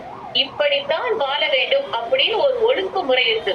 ஆனா இன்னைக்கு எப்படி வேண்டுமானாலும் வாழலாம் அப்படின்னு சொல்லி நம்மளுக்கு கொடுத்த நேரத்தை எல்லாம் நம்ம வீணாக்குனதுனாலதான் இன்னைக்கு 8:30க்கு ஸ்கூல் பஸ் வந்து நின்னா 8:25க்கு தான் ஸ்கூல் பையன் கேக்குறான், அம்மா என்னோட ஷூ சாக்ஸ் எங்க, அம்மா என்னோட லஞ்ச் எங்க அப்படின்னு. அதே மாதிரி அம்மா கேக்குறாங்க, இருப்பா தம்பி நான் இப்பதான் எங்க அந்த லஞ்ச் பாக்ஸ வச்சேன்னு தெரியல அப்படின்னு சொல்லி. அப்ப பொறுமைன்னா என்ன, ஒழுக்கம்னா என்ன? என்னுடைய குழுவில வந்து முதலாவது பேசினவங்க அழகா சொன்னாங்க, பொறுமை அப்படிங்கிறது ஒழுக்கம் அப்படிங்கிறது வேற கிடையாது. ஒழுக்கம் அப்படிங்கிற தாய்க்கு பிறந்தாங்க அநேக பல குழந்தைகள்ல ஒரு குழந்தைதான் பொறுமை அப்படிங்கிற பண்பும் கூட. நம்ம ஆவியின் கனிகள் அப்படின்னு சொல்லி பார்க்கும்போது அன்பு, சமாதானம், சந்தோஷம், அதுக்கு அடுத்து வந்துருது நீடிய பொறுமை அப்படின்னு சொல்லி. அப்ப எது ஒழுக்கம் அப்படின்னு கேட்டா அதுலயே இந்த பொறுமை அப்படிங்கறதும் கலந்துருக்கு இல்லையா? ஆமா, நீங்களே இத சொல்லிட்டீங்கல்ல, இந்த ஒரு எதிர் தரப்புல இருந்து நீங்களே இப்ப சொல்லிட்டீங்க, எங்க கட்சிக்கு நீங்களே ரொம்ப சப்போர்ட் பண்ணிட்டீங்க, அப்போ பொறுமைதானே முக்கியம் அப்படின்னு கேட்டா, பொறுமை அப்படிங்கிற ஒரு குணத்தை நம்ம ரொம்ப காலமாவே எப்படி யாரு கூட நம்ம தொடர்பு படுத்திக் கொண்டே வரோம் அப்படின்னா, ஒரு பூமியை போல நீ பொறுமையா இருக்கு, பொறுத்தார் பூமி ஆழ்வார். சீதாதேவிய பாருங்க, அவங்க எவ்வளவு பொறுமையா இருந்தாங்க பத்தியா அப்படின்னு சொல்லி பெண்கள் கூடவே இந்த பொறுப்பைய நம்ம தொடர்பு படுத்திக் கொண்டே வர்றோம். நீ கொஞ்சம் சகிச்சுக்க வேண்டாமா, நீ கொஞ்சம் பொறுத்துக்க வேண்டாமா, நீ கொஞ்சம் அட்ஜஸ்ட் பண்ணிக்க வேண்டாமா அப்படின்னு சொல்லி அநேக நாட்கள் நம்ம என்ன செஞ்சுட்டு வரோம்னா, பெண்கள் கூடயே இந்த பொறுமை அப்படிங்கிற குணத்தை தொடர்பு படுத்திக்கிட்டே ரொம்ப வரோம் நம்ம. ஆனா ஒழுக்கம் அப்படிங்கிறது அப்படி கிடையாது. ஆண்களாக இருந்தாலும் சரி, பெண்களாக இருந்தாலும் சரி, இன்னைக்கு டேட்ல, இன்னைக்கு மாடர்ன் வேர்ல்டுல ஸ்டாப் டாலரேட்டிங். நீ சகிச்சுக்கிட்டு இருந்ததெல்லாம் போதும், நீ எல்லாம் பொறுத்துக்கிட்டே இருக்கணும்ல அவசியம் இல்ல, யூ கேன் வாய்ஸ் அவுட் அப்படின்னு சொல்ற ஒரு இடத்துக்கு நம்ம வந்துட்டோம். அப்ப இன்னமும் பொறுமை அப்படிங்கறத நம்ம கடைபிடிக்கிறது இருக்கட்டும், ஆனா பொறுமை அப்படின்னா என்ன அப்படிங்கறத நம்ம சரியா ஃபர்ஸ்ட் புரிஞ்சுக்கணும். அப்பதான் பொறுமை அப்படிங்கறது ஒரு ஒழுக்கம் தான் அப்படின்னு நம்மளுக்கு தெரியும். அவசரமா போறது, அவசர அவசரமான வாழ்க்கையில இருக்கிறது மட்டுமே பொறுமையை கடைபிடிக்கிறது கிடையாது. நான் ரொம்ப அமைதியா இருக்கிறேன், நான் நல்ல காலம் எடுத்து ஒரு நேரம் எடுத்து நான் எந்த ஒரு டெசிஷனாலும் எடுப்பேன் அப்படிங்கறதுனால மட்டுமே அவங்க பொறுமையா இருக்கிறாங்க அப்படின்னு நம்ம சொல்லிட முடியாது. திருவள்ளுவர் ஒரு அழகான குறள் ஒண்ணு சொல்லியிருக்கிறார், அதை நான் ஒத்துக்கிறேன். காலம் கருதி இருப்பர் கலங்காது ஞானம் கருதுபவர். உண்மைதான். இந்த உலகத்தையே நீ ஆளணும், ஞானம் உனக்கு வேணும், இந்த உலகமே உன்னை எப்படி பார்க்கணும் அப்படின்னா நீ காலத்தை உனக்கு நிர்ணயம் பண்ண தெரியணும். should know how to manage time. Correct தான். ஆனா ஒழுக்கத்தை பத்தி பேசும்போது திருவள்ளுவர் என்ன சொல்றாரு, ஒழுக்கம் விழுப்பம் தரலான், ஒழுக்கம் உயிரிலும் ஓம்பப்படும் அப்படின்னு சொல்லி சொல்றாரு. உங்க முன்னாடி நான் ஒரு தராசுல 2 பொருள் வைக்கிறேன். ஒண்ணு, இந்த உலகத்தையே உனக்கு தாரேன், இல்லையா நீ உயிரோட வாழலாம் அப்படின்னு சொல்றேன். நம்ம யாரா இருந்தாலும் கண்டிப்பான முறையில உயிருக்குத்தான் முதலிடம் கொடுப்போம் இல்லையா? அதத்தான் நானும் சொல்றேன். ஒழுக்கம் அப்படிங்கிற ஒரு குணத்திலேயே பொறுமை அப்படிங்கிற ஒரு அழகான குணமும் தானாலேயே ரொம்ப கலந்துரும். நான் முதல்ல ஒரு பாட்டு பாடினேன் இல்லையா, நான் நட்டதும் ரோஜா இன்னைக்கே பூக்கணும் அப்படின்னு சொல்லி. இன்னைக்கே பூக்கணும் அப்படிங்கிறது எப்படிமா நடக்கும், இதெல்லாம் ஒரு முட்டாள்தனம் இல்லையா அப்படின்னு நீங்க கேட்கலாம். ஆனா அந்த ரோஜாவை எப்படி நடணும் அப்படிங்கிறதுக்கு ஒரு ஒழுங்கு இருக்கு. ஜானகி மாமா சொல்லும் போது சொன்னாங்க, என்னுடைய தாத்தா தென்னை மரம் நட்டினார், என் அப்பா அதற்கு உரம் போட்டார், தண்ணீர் ஊற்றினார், அதனாலதான் என்னுடைய பிள்ளைகள் இன்னைக்கு சாப்பிடுறாங்க அப்படின்னு சொல்லி. ஒருவேளை ஜானகி மேமோட தாத்தா நான் ரொம்ப பொறுமையான ஆளு, தென்னங்கன்றை வாங்கி என் முன்னாடி வச்சு நான் பொறுமையா காத்துக்கிட்டே இருப்பேன் அப்படின்னு சொல்லியிருந்தா அது மக்கி உரமாகத்தான் போயிருக்கும், மரமாக வந்திருக்காது. அதனால் ஒழுக்கத்தினால் வரும் பொறுமையை தான் நம்ம அடைய முடியுமே தவிர பொறுமையினால் ஒருபோதும் ஒழுக்கத்தை அடைய முடியாது. நான் இப்படி சொல்லி நிறைவு செய்ய விரும்புகிறேன். பொறுமை காயத்தை மறைக்கும், ஒழுக்கமே காயமே வராமல் காப்பாற்றும். பொறுமை இருந்தால் தவறு மன்னிக்கப்படும், ஒழுக்கம் இருந்தால் தவறு நிகழவே மாட்டாது. பொறுமை ஒரு எமர்ஜென்சி பிரேக் மாதிரி, ஆனா ஒழுக்கம் ஒரு ப்ராப்பர் ஸ்டியரிங். அதனால ப்ராப்பர் ஸ்டியரிங்க நம்ம கையில வச்சுப்போம், வாழ்க்கை பயணத்துல இன்னும் அதிகம் சிறப்புடன் பயணிப்போம். நன்றி, வணக்கம். சிறப்பு சிறப்பு, அழகா பேசியிருக்கிறீங்க. ரொம்ப நீட்டா உங்களுடைய கருத்துக்களை கோர்வையா சொல்லியிருக்கிறீங்க. வாழ்த்துக்கள். நீங்க சொன்னப்ப அந்த ஒழுக்கம்ங்கிறச்சு எனக்கு சில விஷயங்கள் ஞாபகத்துக்கு வருது. நம்ம ஒரு கோயிலுக்கு போறோம் அப்படின்னு வச்சுங்களேன், செருப்பை அழகா எடுத்துட்டு போய் 2 செருப்பையும் ஒன்னா போடுவோம். ஆனா வீட்டுக்குள்ள வரைச்சே பாத்தீங்கன்னா வீட்டு வாசல்ல அந்த செருப்பை எடுத்து அந்த ரேக்ல வைக்க மாட்டோம். அதே மாதிரி யோசிச்சு பாத்தீங்கன்னா தெரியும், ஒழுங்கா இருக்கிறதெல்லாம் நல்லாவே வரும். நீங்க அவசர அவசரமா பிளைட்ல ஏறச்சு உங்க லக்கேஜை போட்டுருவீங்க. நீங்க அவசர அவசரமா இறங்கி வந்தா கூட அந்த கன்வேயர் பெல்ட்ல பொட்டிலாம் வரிசையா தான் வரும். அது வரைக்கும் நீங்க காத்துதான் இருக்கணும். ஸோ அது அந்த ஒழுக்கம் அப்படிங்கிறது ஒரு முக்கியமான விஷயம். நீங்க சொன்ன மாதிரி ஸ்டீரிங் மாதிரி தான். சிறந்த பதிவு, நிறைய விஷயங்கள் சொல்றீங்க. ஒழுக்கத்துக்கு இந்த குரல்லாம் பார்த்து நீங்க கரெக்டா சொல்லிட்டு இருக்கீங்க. அந்த ஒழுக்கம் அப்படிங்கிறது நம்மளை அறியாமலே நம்ம சில விஷயங்களை செய்யச்சே நமக்கு அது கரெக்டா இன்வால்வ் ஆயிடுவோம். அதுல இருந்து நம்ம தெரிஞ்சுக்கோம். ரொம்ப அழகா ஒழுக்கத்துக்கு நல்ல ஒரு முட்டு கொடுத்துருக்கிறீங்க. இப்போ அர்ச்சனா மேம், மதிப்பிற்கும் மரியாதைக்குரிய நடுவர் ஐயா அவர்களுக்கும் என் அணியினருக்கும் என் எதிரணி அனைவருக்கும் வணக்கத்தை தெரிவித்துக் கொள்கிறேன்.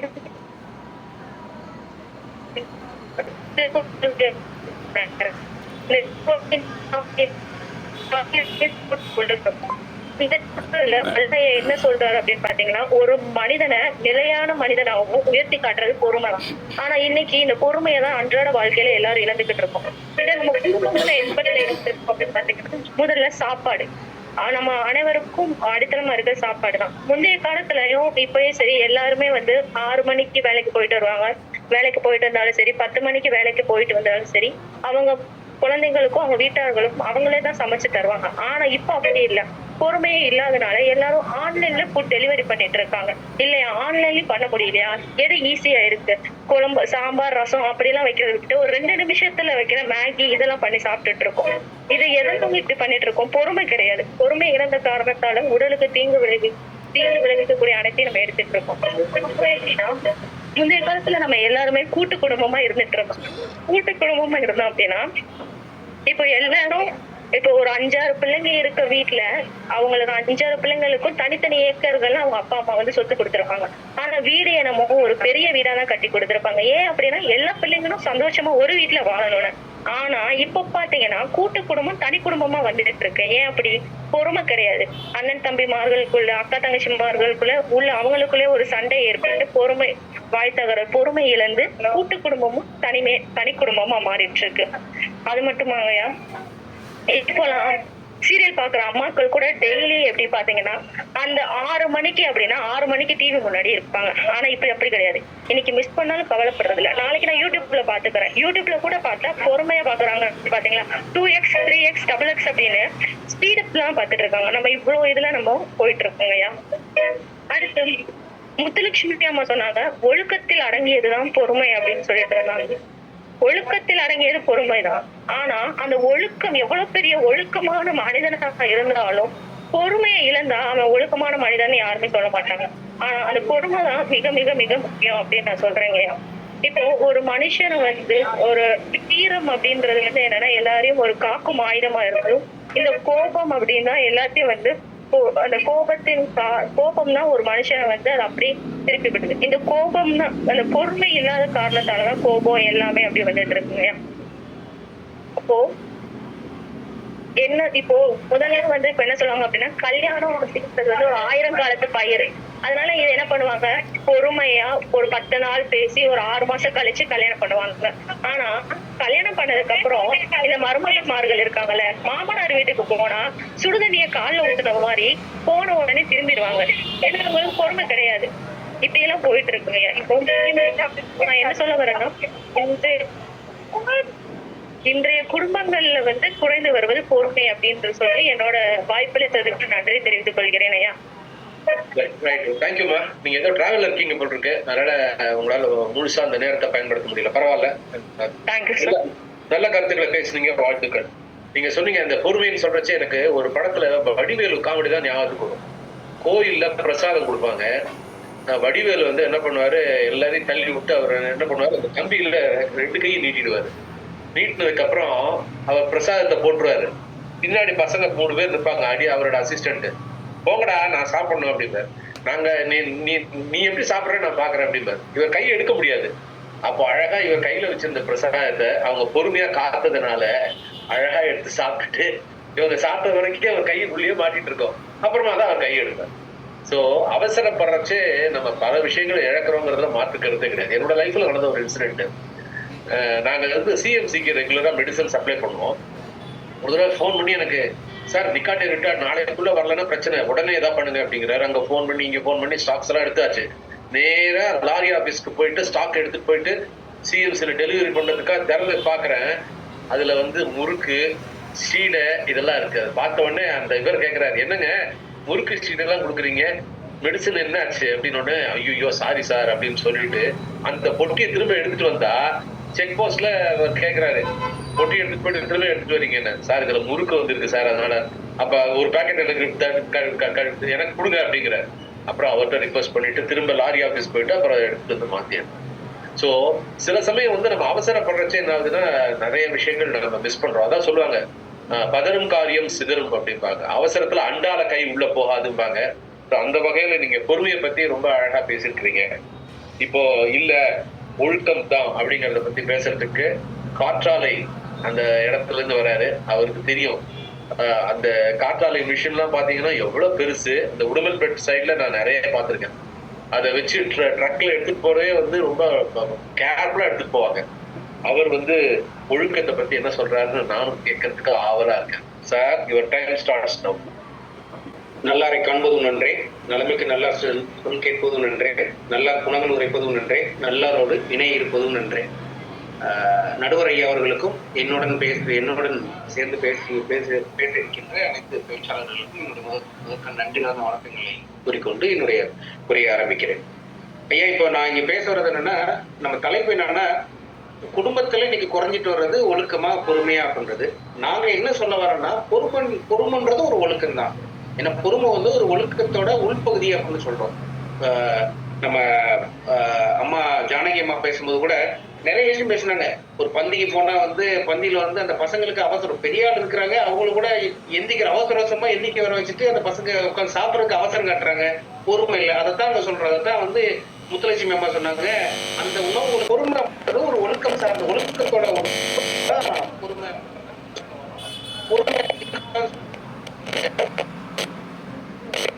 ஐயா அடுத்து ஐயா அம்மா சொன்னாங்க, உண்ணப்படுவதை விட வீணாக்கப்படுவதே அதிகம், அதுவும் ஒரு உணவு ஒழுக்கம். அதைத்தான் வந்து முத்துலட்சுமி அம்மா முதல்ல சொன்னாங்க எங்களுக்கு. ஏன்னா முதல்ல நான் எல்லாத்துக்கும் பதில் கொடுத்ததுக்கு அப்புறம் நான் என்னோட உரைக்குள்ள போலான்னு நினைக்கிறேங்க. அதைத்தான் வந்து அம்மா முத்துலட்சுமி அம்மா சொன்னாங்க, அது வந்து ஒரு உணவு ஒழுக்கம். உணவு ஒழுக்கம் இல்லை நம்ம கிட்ட. சாப்பாடை வீணடிக்க கூடாது அப்படின்றது ஒரு ஒழுக்கம். அப்பனா வந்து நம்ம இங்க வீட்டு என்ன செய்ய வேண்டியிருக்கு, ஒரு உணவு நம்ம தட்டுக்கு வர்றதுக்கு முன்னால அது எவ்வளவு பரிணாமங்கள் தாண்டி நம்ம தட்டுக்கு வருது அப்படின்றத நம்ம வீட்டுல அந்த உணவு ஒழுக்கத்தை சொல்லித்தர வேண்டியது இருக்கு. அதைத்தான் நம்ம உணவு ஒழுக்கம்னு சொல்றோம். அப்புறம் வந்து ஒரு பொண்ணு பாக்குறதுல கூட அவசரம் காட்டுறாங்க அப்படின்ட்டு, இது அவங்களுக்கு என்ன அவசரம் தெரியல மேடம், பட் அதுதான் ஒரு ஒழுக்கம் சார்ந்த விஷயம் நினைக்கிறாங்க இல்லையா. 25 வயசுல கல்யாணம் பண்ணணும் அப்படின்றது ஒரு ஒழுக்கம்.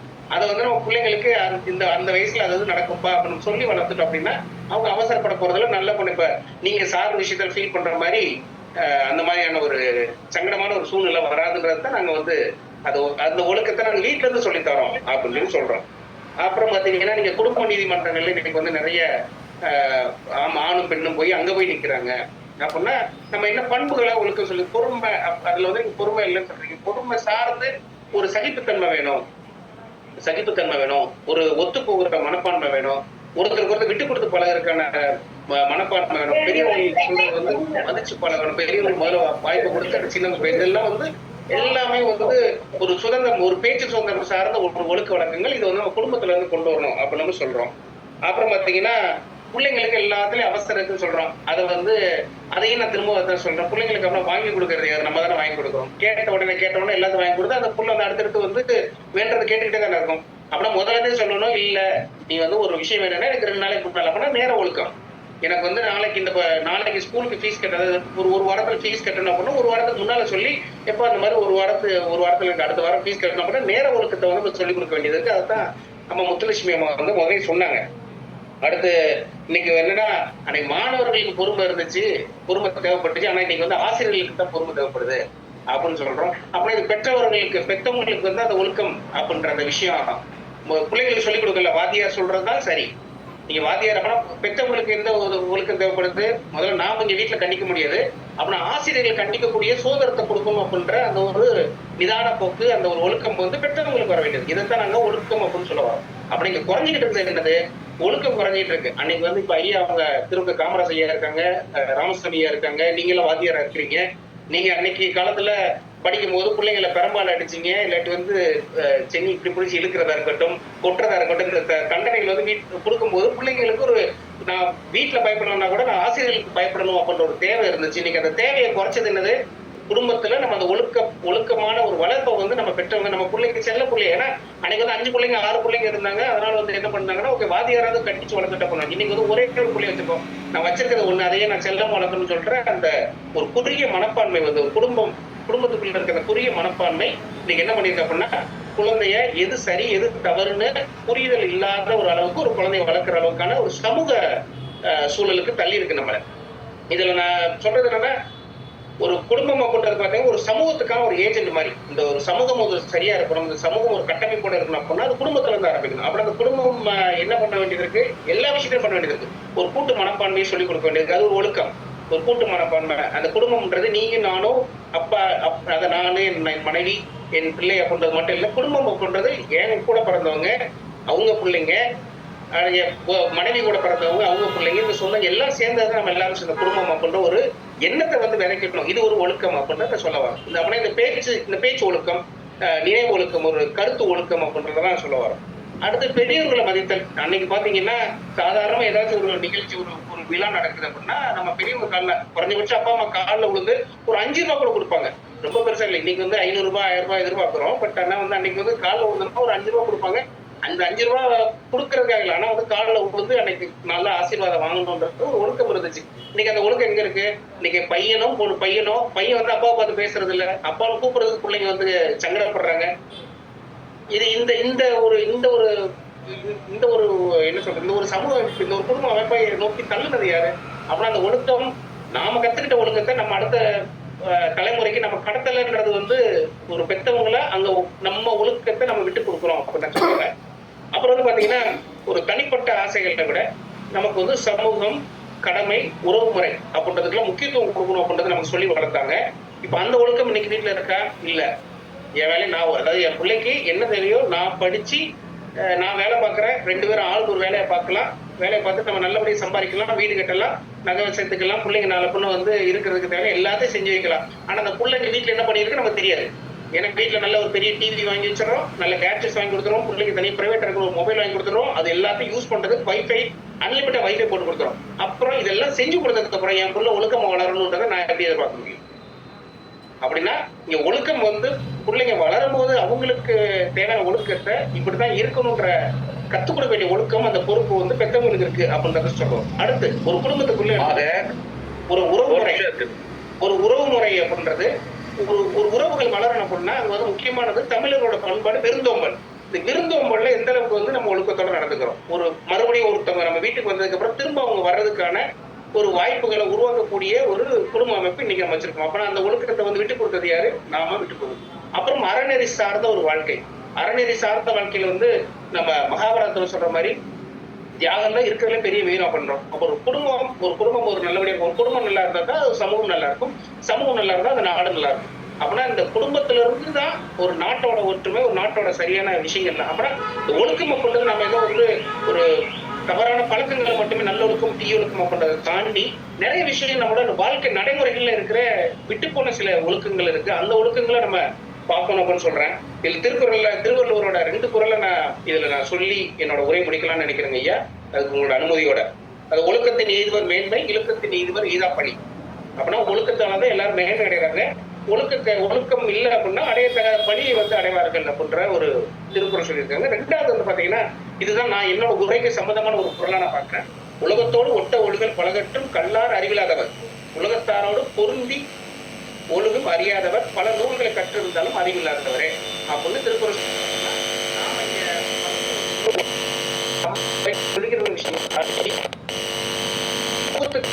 குடும்பத்தோட பங்கு இருக்கு. ஒரு சமூகம் நல்லா இருக்கணும், ஒரு நாடு நல்லா இருக்கணும், அது குடும்பத்துல இருந்து வரணும். அப்ப எந்தெந்த ஒழுக்கங்கள், எந்தெந்த விஷயங்கள்லாம் சொல்லணும், எதெல்லாம் ஃபாலோ பண்ணி அதுபடி அடுத்த தலைமுறை வளர்த்து வர்ற பொறுப்பு பெற்றவங்களாக இருக்கட்டும், மற்ற ஆசிரியர்களாக இருக்கட்டும், நம்ம எல்லாருக்கும் இருக்குன்னு சொல்லி என்னோட வாய்ப்புக்கு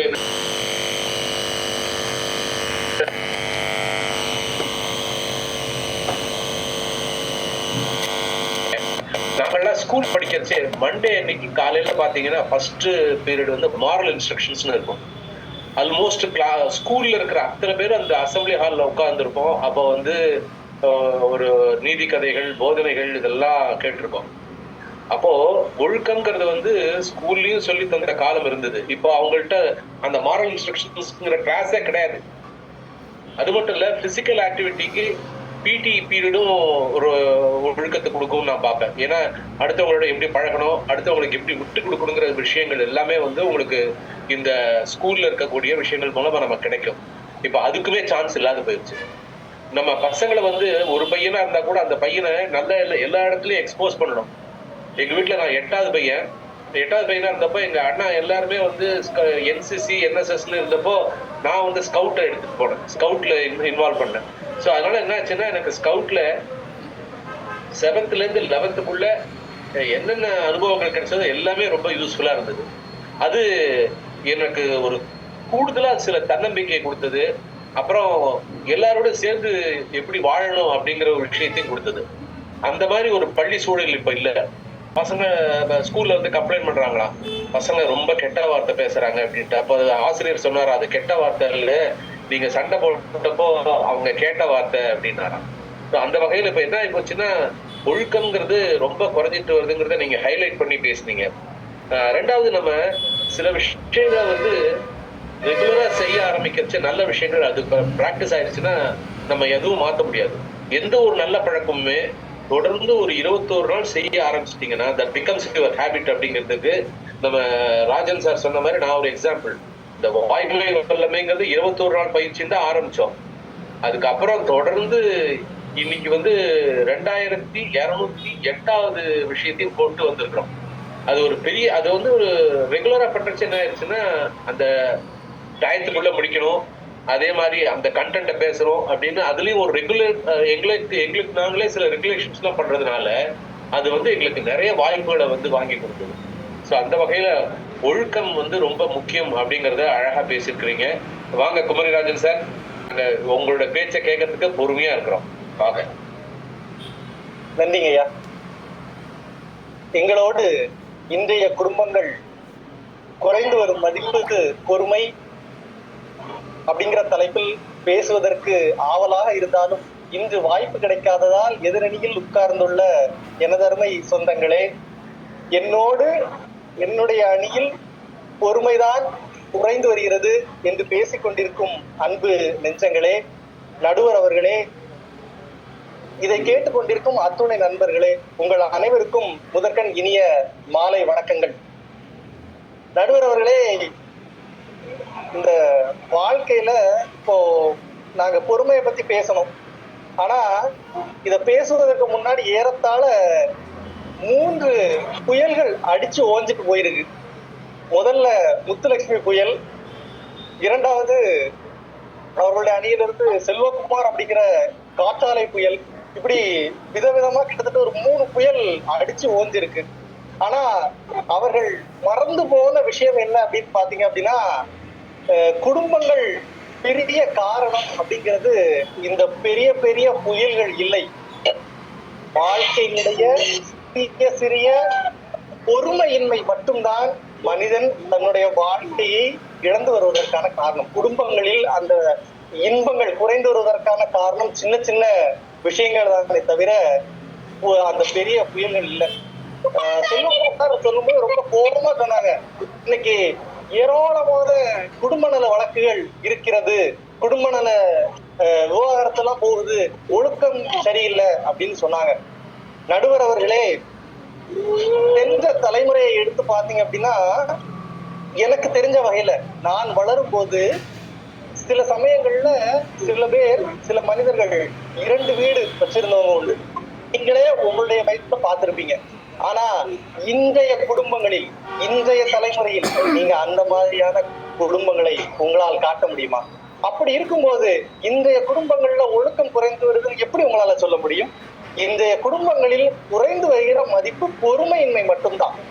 அதை தேவையில்லாம ஒழுக்கத்தோடு தொடர்பு படுத்த வேண்டிய தேவை இல்லை என்பதுதான் எங்கள் அணியினுடைய மிகப்பெரிய வாதம். அப்புறம் குழந்தைங்க வீட்டுக்குள்ள விட்டா எப்படி இருக்கும், அவங்ககிட்ட நான் டிவியை கொடுக்குறேன், மொபைல கொடுக்குறேன் அப்படிங்கிறீங்க. நடுவர் அவர்களே, குழந்தைங்க செய்யறது அத்தனையுமே சேட்டை தான், அது ஒழுக்க குறைவு கிடையாது. அந்த சேட்டைகளை எல்லாம் நீங்கள் ஒழுக்க குறைவாக எடுத்தீங்க அப்படின்னா அது இந்த குடும்பங்களுடைய மதிப்பாக அது இருக்காது. குழந்தை சேட்டை செய்யும், அது இயல்பு, அது அதை வளர வளர திருத்திக் கொள்ளும். அதற்கான வாய்ப்புகளை உருவாக்குங்கள். நீங்க எல்லாருமே நம்ம எல்லாருமே ரசிச்சு பார்த்த ஒரு திரைப்படம் உண்டு, ராஜா ராணி அப்படின்னு ஒரு திரைப்படம் பார்த்திருப்போம். அந்த திரைப்படத்துல பார்த்துட்டே இருந்தீங்க அப்படின்னா ஒட்டுமொத்தமாக ரெஜினாவும் ஜானும், அதாவது நயன்தாராவும் ஆர்யாவும் சேர்ந்துருவாங்க. சேர்ந்த அப்புறம் அந்த நயன்தாராவை ஆர்யா ஏறத்தாழ அவருடைய காதலை வெளிப்படுத்துவதற்கு பல சூழ்நிலைகள்ல முயற்சி பண்ணுவாங்க. ஆனா அதை கேட்பதற்கான பொறுமை அந்த படம் முழுவதும் ரெஜினாவிடம் இருக்காது. அதே மாதிரிதான் அந்த ரெஜினாவும் தன்னுடைய காதலை எல்லாம் வெளிப்படுத்துவதற்கு முயற்சி செய்வார் ஆர்யாவிடம். ஆனா ஆர்யா கிட்டையும் அதை கேட்பதற்கான பொறுமை அப்படிங்கிறது இருக்காது.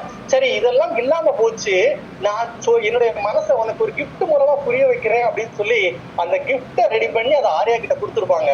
அந்த கிஃப்டை பிரிச்சு பார்ப்பதற்கான பொறுமை கூட ஆர்யாவுக்கு இருந்திருக்காங்க. அதேதான் இன்றைய குடும்பங்களும் நிறைய சந்தர்ப்பங்கள்ல ஏராளமான சின்ன சின்ன சின்ன நம்மளுடைய மதிப்பை இழந்து வருகிறோம் அப்படிங்கறதா என்னுடைய மிகப்பெரிய முதல் வாதம். நடுவர் அவர்களே, அதே குடும்பங்கள்ல இல்லங்கள்ல தொடங்குற விஷயம் சிக்னல் வர வருது. நீங்க சிக்னல்ல பாத்துருப்பீங்க, எத்தனை பேர் பொறுமையாக கடைசி 5 நொடிகள்ல நிக்கிறாங்க. கடைசி 5 நொடிகள்ல மட்டும்தான் நடுவர்களே இவங்கெல்லாம் நேரமின்மை நேர ஒழுக்கம் இல்லாம வர முடியும் கிடையாது. வீட்டிலிருந்து இப்போ உள்ள இளைஞர்கள் எல்லாம் சரியான சமயத்திற்கு அவங்க அட்டண்டன்ஸை வைக்கணும். சோ அப்ப அவங்க நேரமா வரதான் செய்யறாங்க, இல்லை என்று முழுவதுமாக மறுக்க முடியாது. ஆனா அந்த கடைசி 5 நொடிகளை பார்க்கும்போது நமக்குள் ஏற்படுகிற அந்த அந்த ஒரு பதட்டம் இருக்கு இல்லையா, அந்த பொறுமையின்மைங்கிற உணர்வு இருக்கு இல்லையா, அதுதான் அந்த உச்சபட்ச அந்த சிக்னல் 5 நொடி பாத்தீங்கன்னா தெரியும், நிக்காம சரன்னு திருக்கிட்டு போறோம் அப்படிங்கறதோட ரீசன் ஒழுக்கமின்மை என்பது அல்ல, அது பொறுமையின்மை அப்படிங்கறத தான் நாங்க சொல்ல வர்றோம். 4வது, செல்வகுமார் அண்ணன் எடுத்துக்கோமே. செல்வகுமார் அண்ணன் வீட்டுல 2 குழந்தைங்க இருக்காங்க, சரிங்களா? இப்ப அண்ணன் வீட்டுக்கு போறாங்க. அண்ணன் வீட்டுக்கு போனதும் குழந்தைங்க ஓடி வருது அண்ணன் கிட்ட. முன்னாடினா பழைய காலம்னா அந்த குழந்தைங்க ஒருவேளை சாக்லேட் கேட்டிருக்கும், இல்ல பண்டம் இருக்கான்னு கேட்டிருக்கும். ஆனா இப்ப இந்த காலத்துல அந்த குழந்தைங்க என்ன கேட்கும்? அப்பா மொபைல் போன் கொடுப்பியாப்பா அப்படின்னு கேட்கும். நடுவர் அவர்களே, நான் தெளிவாக சொல்கிறேன், அந்த குழந்தைங்க உங்ககிட்ட மொபைல் கேக்குது இல்லையா, அண்ணன் உடனே அந்த மொபைலை எடுத்து கொடுப்பாங்களா, இல்ல தயவு செய்து ஒரு 10 நிமிடம் பொறு, அதற்கு அப்புறம் உனக்கு தாரேன் அப்படின்னு சொல்லிக்கிற தைரியம் எங்க அண்ணனுக்கு இருக்கா அப்படின்னு நான் கேட்கிறேன். எங்க அண்ணன் கண்டிப்பா அது கிடையாது. எங்க அண்ணன் கேட்ட உடனே எடுத்து கொடுக்கக்கூடிய மனநிலை தான். அப்போ கேட்ட உடனே கொடுக்குறோம் அப்படின்னா அந்த குழந்தைங்க பொறுமை இல்லாம தானே போகும். நீங்க நல்லா யோசிச்சு பாருங்க. நாங்க போன தலைமுறையில எங்க வீட்டுல என்னை கொண்டு எங்க அப்பா மீன் பிடிக்க விடுவாங்க. ஒரு மீன் ஒரு குளத்துல எனக்கு கிடைக்கிறதுக்கு 10 முதல் 15 நிமிடங்கள் எடுக்கும். அந்த 15 நிமிடங்கள்ல நான் கற்றுக்கொண்டது, மீன் எனக்கு கிடைக்கிறதுக்கு என்ன செய்யணுங்கிறது இல்ல, பொறுமையா இருந்தால் மட்டும்தான் மீன் கிடைக்கும் அப்படிங்கிறது. ஆனா இன்னைக்கு நம்ம அப்படியே பண்றோம். நம்ம குழந்தை கேட்டுச்சு, கேட்ட உடனே நான் போனை கொடுக்குறேன், 10 நிமிடம் பொறுமையாக அதை 10 நிமிடம் கழித்து தருகிறேன்னு சொல்லி கொடுங்க. அந்த இடத்துல நீங்க சொல்லி கொடுக்கறது பொறுமை என்பது அந்த குழந்தைக்கு புரியும். ஆனா அதை நாம இன்னைக்கு இந்த இடத்துல விட்டுட்டோம். இன்னும் நிறைய விஷயங்களை நாம சொல்லிக்கிட்டே போலாம். ஷார்ட்ஸ் ரீல் அப்படின்னு மாறி போன உலகம் இன்னைக்கு இந்த இடத்துல இந்த பட்டிமன்றத்துல இணைந்து இருக்கக்கூடிய ஏறத்தாழ 40 குடும்பங்களை எடுத்துக்கோமே. இந்த 40 குடும்பங்களையும் இந்த ஏறத்தாழ 6 பேர் நம்ம பேசிக்கிட்டு இருக்கிறோம். 6 பேருக்கு 10 முதல் 15 நிமிடங்கள் பேசுவதற்கு ரொம்ப ஆசை. செல்வகுமார் சார், ஜானகி மேடம் கொடுத்தீங்கன்னா நாங்கெல்லாம் கிட்டத்தட்ட 1/2 மணிக்கூர் கூட ஒரே நேரத்தில் பேசுவதற்கு நாங்கள் தயார். ஆனா ஷார்ட்ஸாகவும் ரீலாகவும் மாறிப்போன வாழ்க்கையில நம்முடைய குடும்பங்களில் இதை கிட்டத்தட்ட 3 மணிக்கூர் ஓட்டினா இருந்து கேட்பதற்கான பொறுமை இருக்கிறதா அப்படிங்கிறதா கேள்வி. குரான்ல ரொம்ப ஒரு அருமையான ஒரு வார்த்தை வரும். இந்த உலகத்துல உதவி செய்பவர்களோடோ இரக்கம் உள்ளவர்களோடோ மன்னிக்கிறவர்களோடோ இறைவன் இல்லை. இன்னல்லா இஸ்பாபரின் அப்படின்னு சொல்லுவார். இந்த மனிதனிடம் இறைவன் எப்போது வருகிறார் அப்படின்னா பொறுமையானவர்களோடு இறைவன் இருக்கிறார். அப்போ எந்த மனுஷன்கிட்ட பொறுமை இருக்குதோ அவன் கிட்டதான் இறைவன் இருக்கிறான் என்பது குரான் சொல்லும் செய்தி. அதையேதான் திருவள்ளுவர் சொல்லுவார், பொறுத்தல் இறைவதற்கு ஒப்பது அப்படின்பார். பொறுமையா இருந்தா இறைவனும் உங்களோடு இருக்கிறார். அது மட்டும் இல்ல, இன்னும் சொல்றார், அகழ்வாரை தாங்கும் நிகழ்போல நிலம் போல தங்களை இகழ்வார் பொறுத்தல் தலை அப்படிங்கிறார். பொறுமை என்பது பலவீனம் அல்ல, அதுதான் பலம். அந்த பலம் இன்னைக்கு நம்ம குடும்பங்களில் குறைந்து வருகிறது. பொறுத்தார் பூமி ஆழ்வார்னு சொன்னோம் இல்லையா, பூமி அப்படிங்கிறது எங்களுடைய குடும்பம். ஆனா இன்னைக்கு அந்த பூமி, அதாவது என்னுடைய குடும்பத்துல அந்த பொறுமை குறைந்து வருகிறது. ஒருவேளை அது இன்னும் அதிகமாக இருந்ததுன்னா அது என்னுடைய குடும்பத்தை இன்னும் உயர்த்தி கொண்டே இருக்கும். எங்க ஊர்ல கொலோக்கியலா ஒரு வார்த்தை சொல்லுவாங்க, பொறுமை அப்படிங்கிறது எருமையை விட பெருசு அப்படிப்பாங்க. பொறுமை எருமையை விட பெருசு, அது இல்லாட்டி வாழ்க்கை ஆகிவிடும் தரிசு. அததான் நாங்க இன்னைக்கு நிறைவாக பதிவு செய்கிற நினைக்கிறோம். பொறுமையை தயவு செய்து இழந்து வருகிற பெருமையை நாம கடைபிடிப்போம். நம்முடைய குடும்பங்களிலும் அதை இன்னும் மிக சிறப்பாக உயர்த்துவோம். வாய்ப்பளித்த அனைவருக்கும் நன்றி கூறி விடைபெறுகிறேன். நன்றி, வணக்கம். சிறப்பு குமரிராஜன், அழகா பொறுமையை பத்தி ரொம்ப நீட்டா சொன்னீங்க. நீங்க சினிமா சொல்ல, நான் சொல்லக்கூடாதா? காதலன்னு ஒரு திரைப்படம், அந்த திரைப்படத்துல ஹீரோ ஹீரோயினும் அப்படியே வந்து அந்த ஒரு ஸ்டேடியத்து உள்ள ஒருத்தர் கிட்ட போவாங்க பாருங்க. அப்போ அவர் சொல்லுவார் ஹீரோ, இந்த உடனே டிசிஷன் எடுக்க வேண்டாம், 1லேருந்து 10 எண்ணுவோம், அதுக்கப்புறமா நம்ம உணர்ச்சிகளை காமிப்போம் அப்படிம்பார். பாலகுமாரனோட டைலாக் அது, அது ஞாபகத்துக்கு வருது. அடுத்தது அமெரிக்காவிலேருந்து ஒரு குழந்தைங்க, அக்கா தங்க 2 பேரும் பாட்டி வீட்டுக்கு வந்திருக்காங்க. கையில பிஸ்கட்ஸ் எல்லாம் எடுத்துட்டு வந்திருக்காங்க. இப்போ அந்த பிஸ்கட்டை பிரிக்கிறச்சே அந்த தங்க சொல்லுது, எனக்கு இந்த பிஸ்கட் தான் வேணும்னு சொல்லி ஒரு பர்டிகுலர் பிராண்டை சொல்லுது. அக்கா வந்து எனக்கு இதுதான் வேணும்னு சொல்றச்சு அவங்க 2 பேருக்கும் சண்டை வருது. அப்புறம் அக்காவே சொல்லுது, சரி நீ சொல்ற மாதிரி உனக்கு என்ன பிஸ்கட் பிரிக்குதோ அதே எடுத்துப்போம், அதை பிரிச்சு நம்ம 2 பேரும் சாப்பிடுவோம் அப்படின்ட்டு. அப்ப அந்த பாட்டி கேட்கறாங்க, ஏமா விட்டு கொடுத்துட்ட நீ அப்படின்னு. அப்ப அந்த பாட்டி, அந்த அக்கா சொல்லுது, இப்போ அவ கேட்டான்னு சொல்லிட்டு அந்த பிஸ்கெட்டையும் பிரிச்சேன்னா அதுவும் பாதி ஆயிடும், யாரும் யூஸ் பண்ண மாட்டாங்க, வேஸ்டா போயிடும்.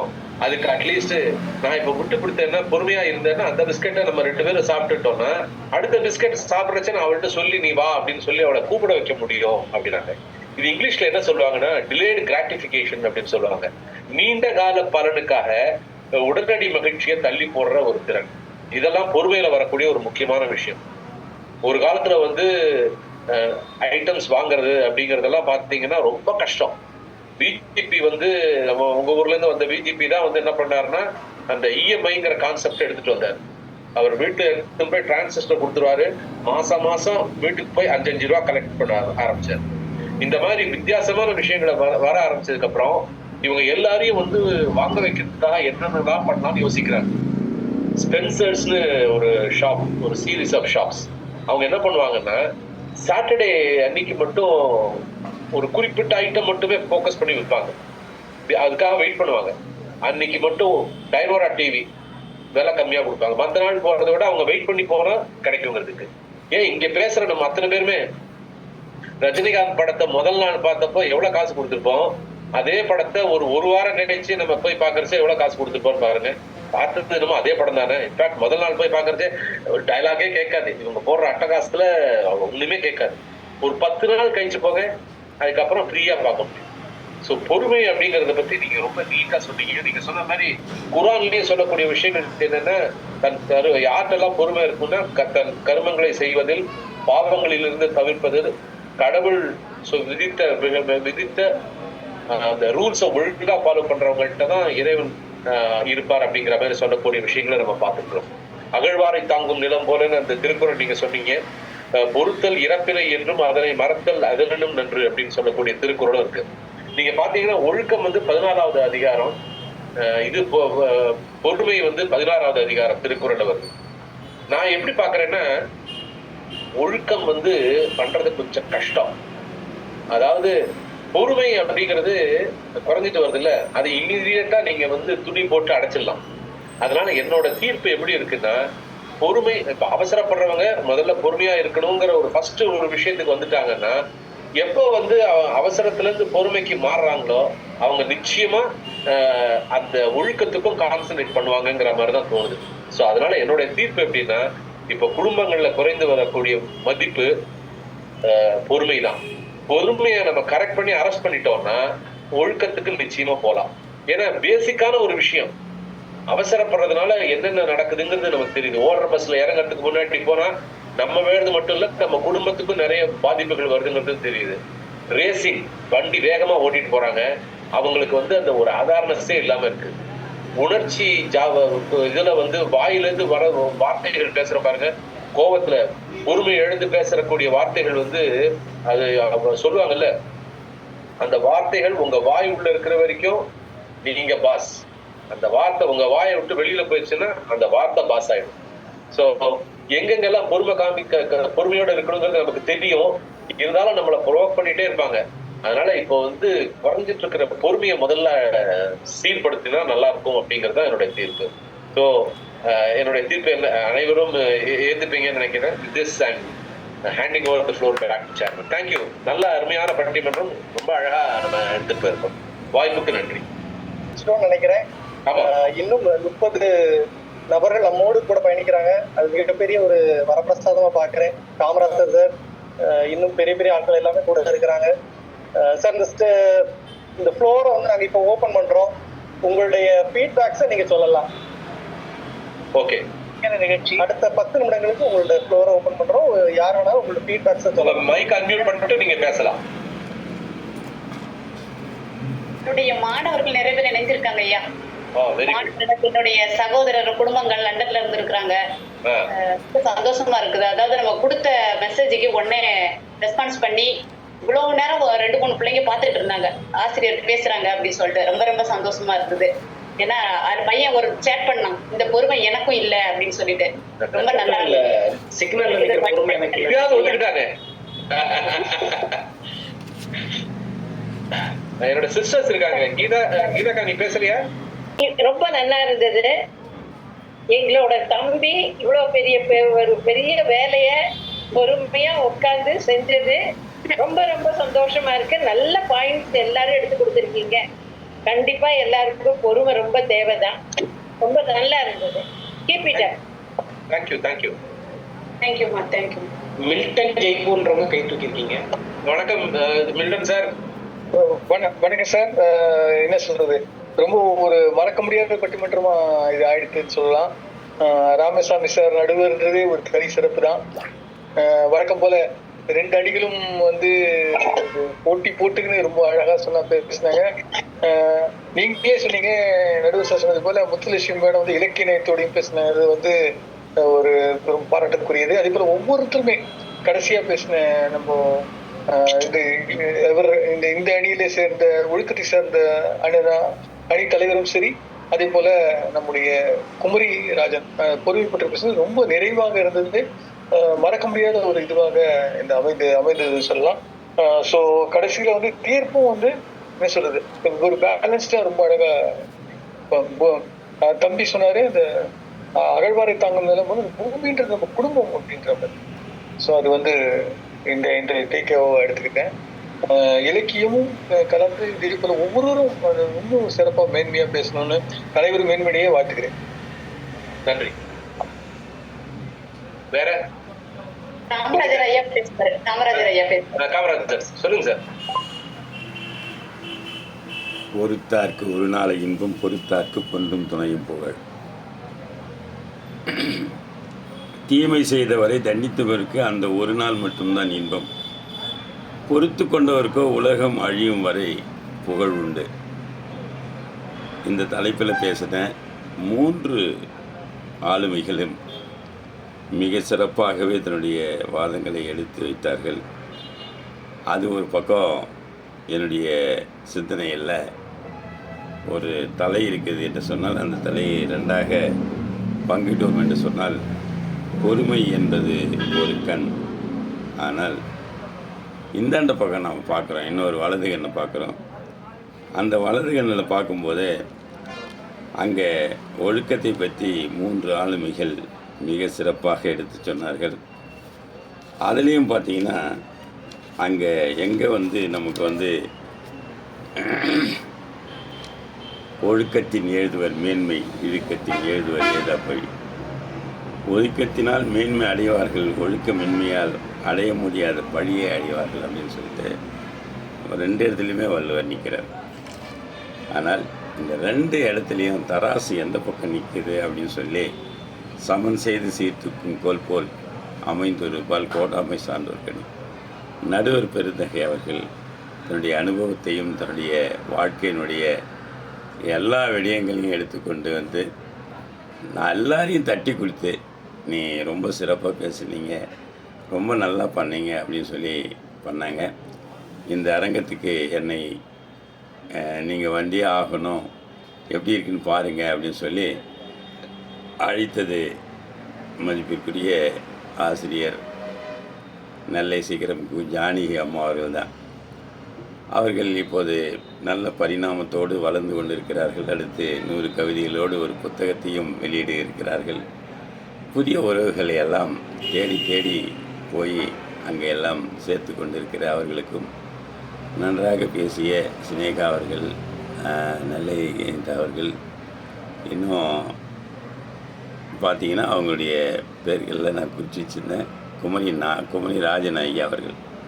அவர் தான் இதில் வந்து எல்லாரையும் ஒருங்கிணைப்பாளராக இருந்து மிக சிறப்பாக தேடி கண்டுபிடிச்சி இந்த தலைப்பை எல்லாம் கொடுத்து சிறப்பாக செய்திருக்கிறார்கள். உண்மையிலேயே பட்டிமன்ற குழுன்னு ஒன்று இருக்குது. அதில் ரொம்ப நாளாக நானும் என்னையும் இணைச்சிருக்காங்க. பெரிய பெரிய ஜாம்பவான்கள்லாம் அதில் இருக்காங்க. எல்லாருடைய ஊருக்கு நான் போயிருக்கேன், எல்லாருடைய நண்பர்களாக இருக்கிறேன். ஆனால் அவங்க அந்த குழுவில் இதெல்லாம் பகிர்ந்துருக்கோம். எங்களுடைய கலந்துரையாடும் பேரவையில் இருக்கிற 15,000 பேருக்கும் பகிர்ந்தோம்.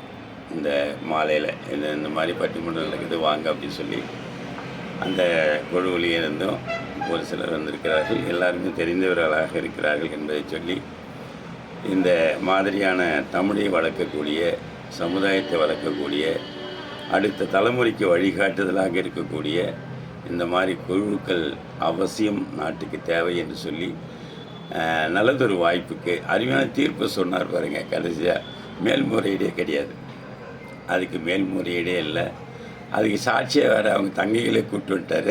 ஐயா ஐயா நீங்கள் சொல்லுங்கம்மா அப்படின்னு சொல்லி மிக அருமையாக நம்முடைய ஜானகி அம்மாவுடைய உறவுகள் எல்லாம் கூட வெளிநாட்டிலேருந்து இணைஞ்சிருக்காங்க. அவங்களுக்கு என்னுடைய வாழ்த்துக்களையும் சொல்லி நன்றாக பேசி சினேகா, குமரிராஜன், நல்லையா, அடுத்தது முத்துலட்சுமி, இவங்களுக்கு எல்லாருக்குமே பாராட்டுகள். அடுத்த ஒரு நல்ல தலைப்போடு நீங்கள் தொடர்ந்து பயணிக்க வேண்டும் என்பதுதான் உங்களுக்கும் உள்ள ஆசை, எனக்கும் உள்ள மிகப்பெரிய அவாவாக உள்ளது என்று சொல்லி கிடைத்த வாய்ப்புக்கு நன்றி பாராட்டி நிறைவு செய்கிறேன். நன்றி, வணக்கம், வாழ்த்துக்கள். நன்றிங்க. நன்றி சார். ஜெகநாதன் சார், நீங்கள் பேசலாம். நன்றி ராமசாமி சார். அனைவருக்கும் வணக்கம். சிறப்பாக இருந்தது. எல்லாரும் 2 குழுவும் நல்லா பேசினாங்க. உங்களோட தீர்ப்பு சரியா இருந்தது. இல்லை, ஆனால் பொறுமையை பற்றி பேசும்போது எனக்கு ஒரு விஷயம் ஞாபகம் வருது. இந்த குமரிராஜன் அவங்க எல்லாம் இருக்கிற நாகர்கோயிலில் என்னோட ஃப்ரெண்டு ஒருத்தர், அவரோட பொண்ணோட கல்யாணத்துக்கு இன்வைட் பண்ணியிருந்தேன். 2008 இருக்குன்னு நினைக்கிறேன். நம்ம சென்னையிலலாம் பார்த்தீங்கன்னா நம்ம சாப்பிட்றதுக்காக போயிட்டு கல்யாணத்தில் வந்து பின்னாடியே நின்றுட்டு இருப்போம். அந்த மாதிரியான ஒரு சூழ்நிலை, பொறுமை இல்லாமல் இருக்கிற மாதிரி. ஆனால் நாகர்கோயிலில் அந்த பக்கத்துலலாம் அவங்க தெளிவாக இருப்பாங்க. அதாவது எல்லாத்தையும் பரிமாறிட்டு அதுக்கப்புறமா தான் உட்கார வைக்கிறாங்க. அதுலேயும் அவங்க வந்து ஒரு இதை கடைப்பிடிப்பாங்க. அதாவது வெளியூர்ல இருந்து வந்தவங்க, வயதானவர்கள், அதெல்லாம் முதல்ல உட்கார சொல்லி அந்த மாதிரி அவங்க வந்து ஒரு பொறுமையை சொல்லி கொடுத்துருந்தாங்க.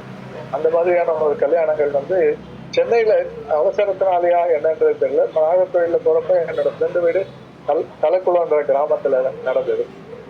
அதனால அங்க வந்து ஒரு பொறுமையோட இருந்த சாப்பிட்டது ஞாபகம் வருது. சென்னையில போனோம்னா நம்ம கல்யாணத்துக்கு போறப்ப சென்னையில வந்து நாங்க நெய்வேலியில் ஒர்க் பண்ணும் போதுன்னு சொல்லி எப்படி இருந்தாலும் ஒரு சாப்பிட்ற இடத்துல பின்னாடி நிக்கிற மாதிரி ஒரு சூழ்நிலைய இருக்கும். ஆனா அந்த மாதிரி இல்லாம இந்த நாகர்கோயில் அப்படிப்பட்ட ஒரு இதை நான் பார்த்திருக்கேன். அதை சொன்ன மாதிரி குடும்பங்கள்ல வந்து பொறுமை, ஒழுக்கம் அதுவும் ஒரு பக்கம் இருந்தாலும் நீங்க சொன்ன மாதிரி பொறுமையை கடைப்பிடிச்சா அதிகமா, பொறுமை இல்லாததுதான் அதிகமா இருக்கின்றது ஏற்கக்கூடிய தீர்ப்பு. நன்றி, வணக்கம். Thank you sir.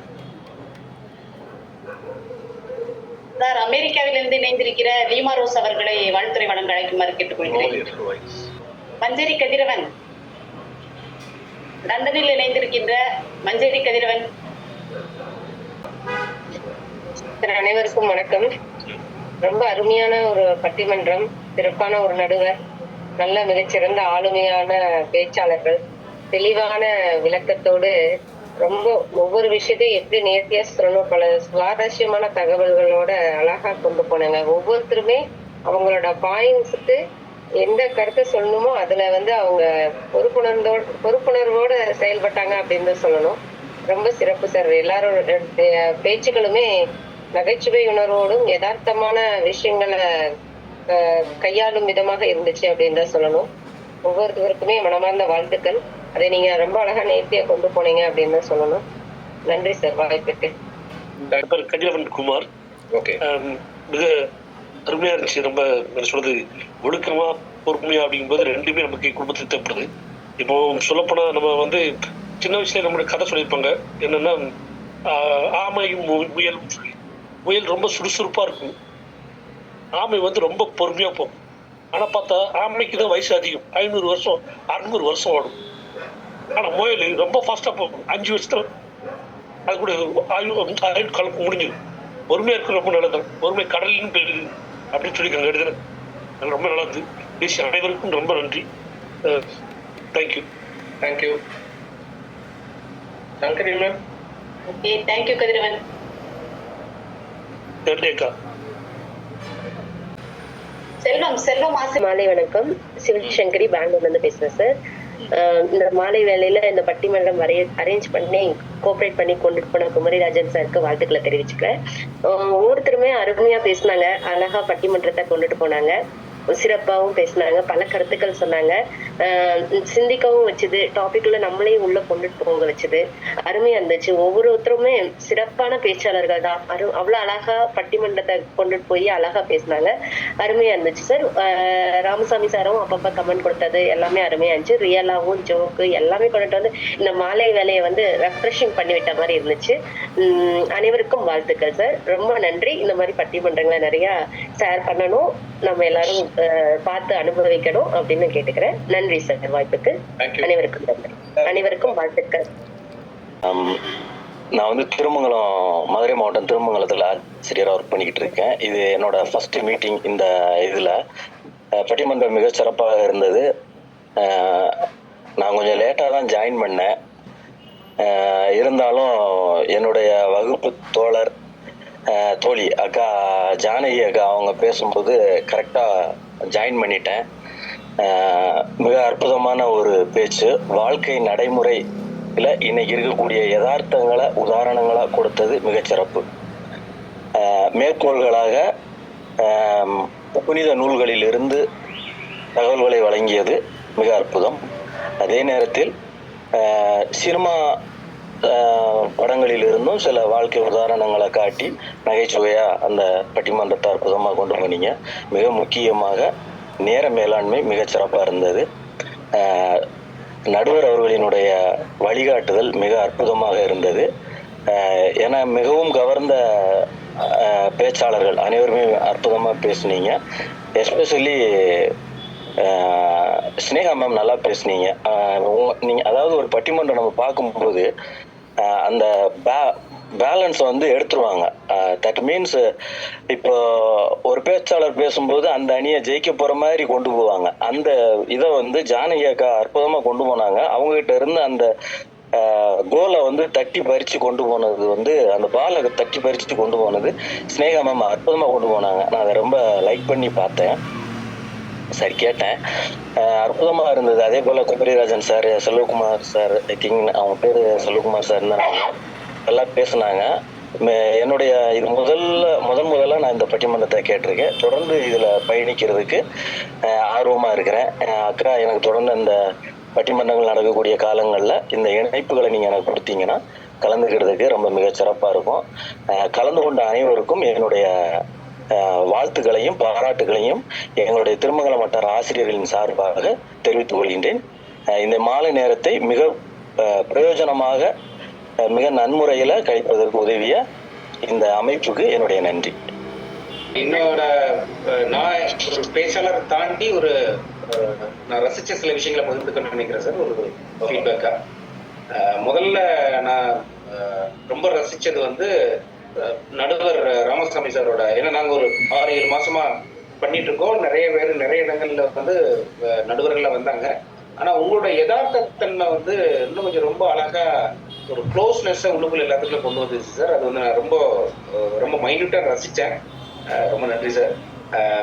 உங்க வயசை தாண்டி நீங்க காதல் படத்துல இருந்தெல்லாம் ரெஃபரன்ஸ் எடுத்ததெல்லாம் ரொம்ப ஒரு ரசனையோட உச்சம் சார். ஆக்சுவலா ஏன்னா அது தேவை. ஏன்னா அந்த கனெக்டை வந்து கொண்டு போய் கரெக்டா அதை போய் சேர்க்கறதுக்கான ஒரு நல்ல ஒரு தொடர்பு இருந்துச்சு சார். அது ஒண்ணு நான் பார்த்தேன். அப்புறம் நான் மற்ற குமரராஜன் அவங்கள தவிர மற்ற எல்லாருமே புதுசு, இன்னைக்கு தான் ஃபர்ஸ்ட் டைம் பார்க்குறேன். அதுல முத்துலட்சுமி மேடம் வந்து அவங்க நீங்க ஃபர்ஸ்ட் அவங்க இன்ட்ரோ கொடுக்கும்போதே சொன்னீங்க அறிவியலும் இலக்கியமும் கலந்த கலவையை பண்ணீங்க. அவங்க அதே மாதிரியே டப்பட்ட ஏகப்பட்ட கண்டென்ட் அந்த 6 நிமிஷத்துல. அப்புறம் அவங்க ஜானகி அம்மா அவங்க வந்து டீச்சர் அப்படின்ற இதை தாண்டி நிறைய பொறுப்புணர்வோட ஏகப்பட்ட கருத்துகள் அவங்க பேசுறதை கேட்கறதுக்கு ரொம்ப ரொம்ப ஆசையா இருந்துச்சு. அப்புறம் சகோதரி சினேகா அவங்க இருந்த நிதானம் வந்து ரொம்ப அளப்பரிய ஒரு நிதானம். அவங்க சொல்ல வேண்டிய கருத்துக்களை வந்து ரொம்ப ஒரு மையப்புள்ளியை மட்டும் படிச்சு அவங்க அழகா கொண்டு போன விதம். அர்ச்சனா அவங்கள சரியா இது பண்ண முடியல. அப்புறம் குமரிராஜன் சகோதரரை பார்த்தீங்கன்னா அவர் எப்பயுமே எவ்வளோ ஸ்ட்ராங்கா ஒரு நம்ம கண்டென்ட் பண்ணா கூட அதை வந்து அதெல்லாம் ஒண்ணுமே கிடையாதுன்ற மாதிரி உடைச்சிருவாரு. அது அவரோட அந்த ஸ்பான்டனிட்டி, அந்த கண்டென்ட்டை வந்து உற்று கவனிக்கிறதும் அதுல இருந்து இல்ல இதை தாண்டி ஒரு விஷயம் இருக்குன்றது அந்த ஸ்பான்டனிட்டியா எடுத்து போற விஷயம் வந்து அவர்கிட்ட எப்பயுமே நான் கத்துக்கிற ஒரு விஷயம். அது ரொம்ப அழகா இருந்துச்சு. அதை தாண்டி இன்னைக்கு இருந்த ஆடியன்ஸ் வந்து ரொம்ப ஆத்மார்த்தமா நிறைய விஷயங்களை பார்த்து பகிர்ந்த ஒரு அனுபவம் வந்து ஒரு மாதிரி நமக்கு வந்து பொறுப்புணர்வு இருக்குன்றத வந்து திரும்ப திரும்ப உணர வைக்குது. அதனால ஒட்டுமொத்தமா கடவுளுக்கும் பிரபஞ்சத்துக்கும் கூட இருக்கிற எல்லாத்துக்கும் நன்றி. அவ்வளவுதான் sir. Thank you. Thank you. Lima Janaki வணக்கம். அனைவருக்கும் அன்பான வணக்கம். அமெரிக்காவிலிருந்து என்னுடைய தோழி இணைந்திருக்காங்க. வணக்கம்மா. அனைவருக்கும் அன்பான வணக்கங்கள். ரொம்ப நல்லா கொண்டு போறீங்க. நல்ல தலைப்பு ரொம்ப நல்லா இருக்கு. இப்போது இந்த காலகட்டத்துக்கு தேவையான ஒரு தலைப்பு தான். ஜானகி ரொம்ப நல்லா பேசுறீங்க. கேட்கறதுக்கே ஆர்வமா இருக்கு, இன்ட்ரெஸ்டா இருக்கு. ஸோ ரொம்ப சந்தோஷம் ஜானகி. இன்னும் வளர்ந்து கொண்டே இருக்கிற, இன்னும் பெரிய ஆளா வச்சுக்கிறோம். வாழ்த்துக்கள் வாழ்த்துக்கள். நன்றி, அனைவருக்கும் நன்றி. நன்றி நன்றி நன்றி. அமெரிக்கால இப்ப 8:30 மார்னிங் 8:30 பரவாயில்ல. இந்த நேரத்தை எங்களுக்காக பொறுமையாக ஒதுக்கிய லீமா ரோஸ் அவர்களுக்கு மனமார்ந்த வாழ்த்துக்களும் பாராட்டுகளும். சார் நான் தேங்க்யூ நோட் மட்டும் சொல்லிக்கிறேன் சார். சொல்லுங்க. Thank you for the wonderful opportunity. நான் வந்து ஒரு ரொம்ப வருஷத்துக்கு அப்புறம் ஒரு after a long break first என்னோட பட்டிமன்றம் இது. எனக்கு ஆப்பர்ச்சுனிட்டி கொடுத்த மார்க் ஆண்டனி சாருக்கு மிகவும் நன்றி. இந்த குரூப் ஆஃப் டீம் மெம்பர்ஸ் எல்லாருமே வந்து ரொம்ப நல்லா பண்ணாங்க. நான் எல்லாரோட ஸ்டைலையும் ரசிச்சு பார்த்தேன். நடுவர்ல இருந்து இரு அணியில இருக்க எல்லா மெம்பர்ஸுமே ஒருத்தர் ஒரு டிபிக்கல் ஸ்டைல் ஃபாலோ பண்ணாங்க. ரொம்ப நல்லா இருந்துச்சு. அந்த பாயிண்ட்ஸை கேட்ச் பண்ணது, அவங்களுக்கு திருப்பி ஆன்சர் பண்ணது எல்லாமே ஐ என்ஜாய்டு த இது. லாஸ்டா ஆனா சொன்ன மாதிரி ஃபீட்பேக்ல யாரோ சொன்னாங்க, அது மாதிரி மார்க் ஆண்டனி சார் தான் வந்து அந்த இதை உடைச்சாங்க. அந்த அந்த இது வந்து அவங்களுக்கு தான் இருக்குது. ஸ்னேகா மேம் வந்து ஆக்சுவலா இவங்க ஜானகி மேம் வந்து அது ஒரு அழகா வேற விதமா கொண்டு போனாங்க. ஆனா ஸ்னேகா மேம் திருப்பி அதுக்கு வந்து அழகா அதை திருப்பி எடுத்துட்டு வந்தாங்க பிடிச்சு. அப்புறம் நம்ம சார் அழகா சொன்னாங்க, செல்வகுமார் சார் நிறைய சம்மரைஸ் பண்ணாங்க. ஒரு ஒரு ஒரு ஒரு இதா போயிட்டு இருந்துச்சு. ஆனா அந்த இடத்துல வந்து ட்விஸ்ட கொண்டாந்துட்டாங்க. மார்க் ஆண்டனி சார் வந்து ஒரு வித்தியாசமா எப்படியோ போச்சு. அத கரெக்டா அந்த டேர்ம் அவங்க யூஸ் பண்ணாங்க ஃபீட்பேக்ல, அந்த இது உடைக்கிறதுங்கிறது அதை பண்ணினாங்க. கடைசியில ஒரு நல்ல கன்க்ளூஷன் கிடைச்சது. It is a wonderful experience sir, very nice, I enjoyed the thing. Thank you sir. And participants எல்லாருக்கும் எங்களோட இன்வைட்டை கன்சிடர் பண்ணி வந்து ஜாயின் பண்ண ஃப்ரெண்ட்ஸ் எல்லாருக்கும் உங்க டைம் எங்களுக்காக ஸ்பேர் பண்ணி எங்களை என்கரேஜ் பண்றதுக்கு எல்லாருக்கும் thank you so much. Thank you sir. இந்த பட்டிமன்றம் வந்து உண்மையிலே பாத்தீங்கன்னா இந்த மாணவர்களுக்கு ரொம்ப பிரயோஜனமா இருந்திருக்கும் சார். ஏன்னா இவங்களுக்கு பேரண்ட்டுக்கு பொறுமை இல்லைன்னு சொல்றோம், ஆனா பிள்ளைங்களுக்கும் இல்லைன்னு சொல்றோம். ஆனா எல்லா விதத்திலுமே எல்லாரும் பேசின விதம் ரொம்ப அருமையா இருந்தது. அதுலயும் எனக்கு அந்த யாரு சிவகுமார் சார் வந்து நான் பேசுனதுல எல்லாமே பாயிண்ட்ஸ் எடுத்து பேசுனது ரொம்ப ரொம்ப நல்லா இருந்தது. பரவாயில்ல, இந்த அளவுக்கு கவனிக்கிறாங்க அப்படின்ற ஒரு எண்ணம் இருந்தது. நடுவர் ஐயா பாத்தீங்கன்னா பொறுமையிலும் பொறுமை. அவர் அமைதியா இருக்கும் போதே தெரியுது கண்டிப்பா நம்ம பக்கம் தீர்ப்பு சொல்லுவாங்க அப்படின்றது. அடுத்தது ஃபர்ஸ்ட் பேசின முத்துலட்சுமி அம்மா, அடுத்தது ஸ்னேகா, அர்ச்சனாவை பார்க்கணும்னு ஆசைப்பட்டேன், அவங்கள பார்க்க முடியல. இருந்தாலும் மனதுக்கு நிறைவாக இருந்தது. ஏன்னா இப்பதான் முதல்ல கொஞ்சம் கொஞ்சமா நம்ம சின்ன சின்ன மேடைகள் கிடைக்குது. அதுக்கு வாய்ப்பு கொடுத்த நம்முடைய அந்தோணி சகோதரர்களுக்கு மிக மனமார்ந்த நன்றியை தெரிவித்துக் கொள்கிறேன். அடுத்தது வாழ்த்துறை வழங்கிய அமெரிக்காவிலிருந்து, அதாவது நம்மளுக்கு ஒரு விஷயம் சொல்றோம் அப்படின்னா ஏதோ அங்க இருக்குது வந்து பார்க்கணும் அப்படின்னு சொல்லும் போது லண்டன்ல இருந்து அமெரிக்காவில இருந்து என்னுடைய மாணவர்கள் நண்பர்கள், என்னோட யாரு மங்களம் திருமங்கலத்துல இருந்தது ஆசிரியர், இவங்க எல்லாம் பழைய நண்பர்கள். அவங்ககிட்ட பார்த்துட்டு என்னோட ஸ்டேட்டஸை பார்த்துட்டு வந்திருக்காங்கன்னா உண்மையிலே ரொம்ப ஆச்சரியமா இருக்குது சார். அதனால இது மாதிரி பட்டிமன்றங்களை தொடர்ந்து நீங்க முன்னெடுத்து கொண்டு போகணும். நிறைய பேரை புதுசா பேசுறவங்களுக்கு ஒரு வாய்ப்பு கொடுக்கணும். இது தொடர்ந்து செய்யலாம் சார். ரொம்ப நல்லா இருக்குது மனசுக்கு. அந்த கொடுக்குற அந்த 5 நிமிஷத்துல என்ன சொல்லணுமோ அதை வந்து வேக வேகமா சொல்ல மாதிரி ஆயிடுச்சு. எனக்கு பேச்சே கொஞ்சம் மாறிடுச்சு. ஏன்னா டைம் கொஞ்சமா இருக்குது. அப்ப நம்ம சொல்லணும் அப்படின்னா சரி எது சிறப்பா இருக்கோ அதை மட்டும் சொல்லிடலான்றது நிறைய கன்னட கட் பண்ணிட்டு பெஸ்டா இருக்கிறது மட்டும் சொல்லலாம் அப்படின்ற மாதிரி மாத்திக்கிட்டேன். ஓகே, ரொம்ப ரொம்ப நன்றி சார். அனைவருக்கும் நன்றி, வாழ்த்துக்கள், வணக்கம். என்னோட அந்த அழைப்பை பங்கு பெற்ற அத்தனை ஒரு நல்ல உள்ளங்களுக்குமே நன்றி. இந்த ஈவெண்ட் ரொம்ப சிறப்பா பண்ணதுக்கு நீங்க எல்லாருமே ஒரு மிக முக்கியமான காரணம். ரொம்ப இப்ப ஆக்சுவலா முத்துரிஷமன் சொன்னாங்க, நீ உங்களோட ஒவ்வொருத்தரோட ஆங்கில நான் ரசிச்சேன் அப்படின்னு. நாங்க எல்லாருமே உங்களுடைய பேச்சை ரசிச்சோம். அது முதல் பேச்சு மாதிரி தெரியவே இல்லை. அதான் மிக ஒரு அற்புதமான விஷயம். ரொம்ப அழகா ப்ரெசென்ட் பண்ணீங்க. Sneha fantastic job. அப்புறம் நம்ம ஜானகி மேம் நான் ஆல்ரெடி எதிர்பார்த்தது அந்த ஃப்ளோங்கிறது மாசு. செல்வகுமார் சார் எங்களோட 8 மாதமா பயணிச்சுட்டு வராங்க. எங்களுக்கு தெரியும் சாரோட அந்த ஒழுக்கம், தொழில் சம்பந்தமா அதெல்லாம் எப்படி எல்லாம் பேசுவாங்க அப்படின்னு. இந்த ஈவெண்ட்டை மொத்தமா எல்லாரையும் கோஆர்டினேட் பண்ணி ரொம்ப ரொம்ப சிறப்பா பண்றதுக்கு காரணம் நடுவர் ராமசாமி சார் தான். அவருடைய அனுபவம், அவருடைய ஒழுக்கம், அவருடைய பொறுமை இந்த நிகழ்ச்சிய ரொம்ப அற்புதமா கொண்டு போச்சு. அவருடைய குடும்ப உறுப்பினர்களை கொண்டு வந்ததா இருக்கட்டும், எல்லாருமே அதை சொல்லணும்னு நினைக்கிறேன். எல்லாருமே உங்க நண்பர்கள், உங்களுடைய ஸ்டூடெண்ட்ஸ், இப்ப ஏராளமான நம்ம மனிதர்களை கொண்டு வந்தீங்க. அது ரொம்ப சிறப்பான விஷயம். மொத்தத்துல ஒரு மன நிறைவான நிகழ்வு இன்னைக்கு. இன்னும் அடுத்த நல்ல இடத்தையும் கொண்டு போகணும்னு நினைக்கிறோம். ஆனா அதுக்கு இன்னும் நிறைய சப்போர்ட் தேவை இருக்கு. பணத்துல இல்ல, மன உதவி, அதாவது மாரல் சப்போர்ட்னு சொல்லுவாங்க இல்லையா, அந்த மாதிரி சப்போர்ட் கொஞ்சம் நிறைய தேவை இருக்கு. இது வந்து ஆக்சுவலா இன்னைக்கு இந்த நிகழ்ச்சி சிறப்பா நடக்குது அப்படின்னா அதுக்கு மிக முக்கியமான காரணம் செல்வகுமார் சார்.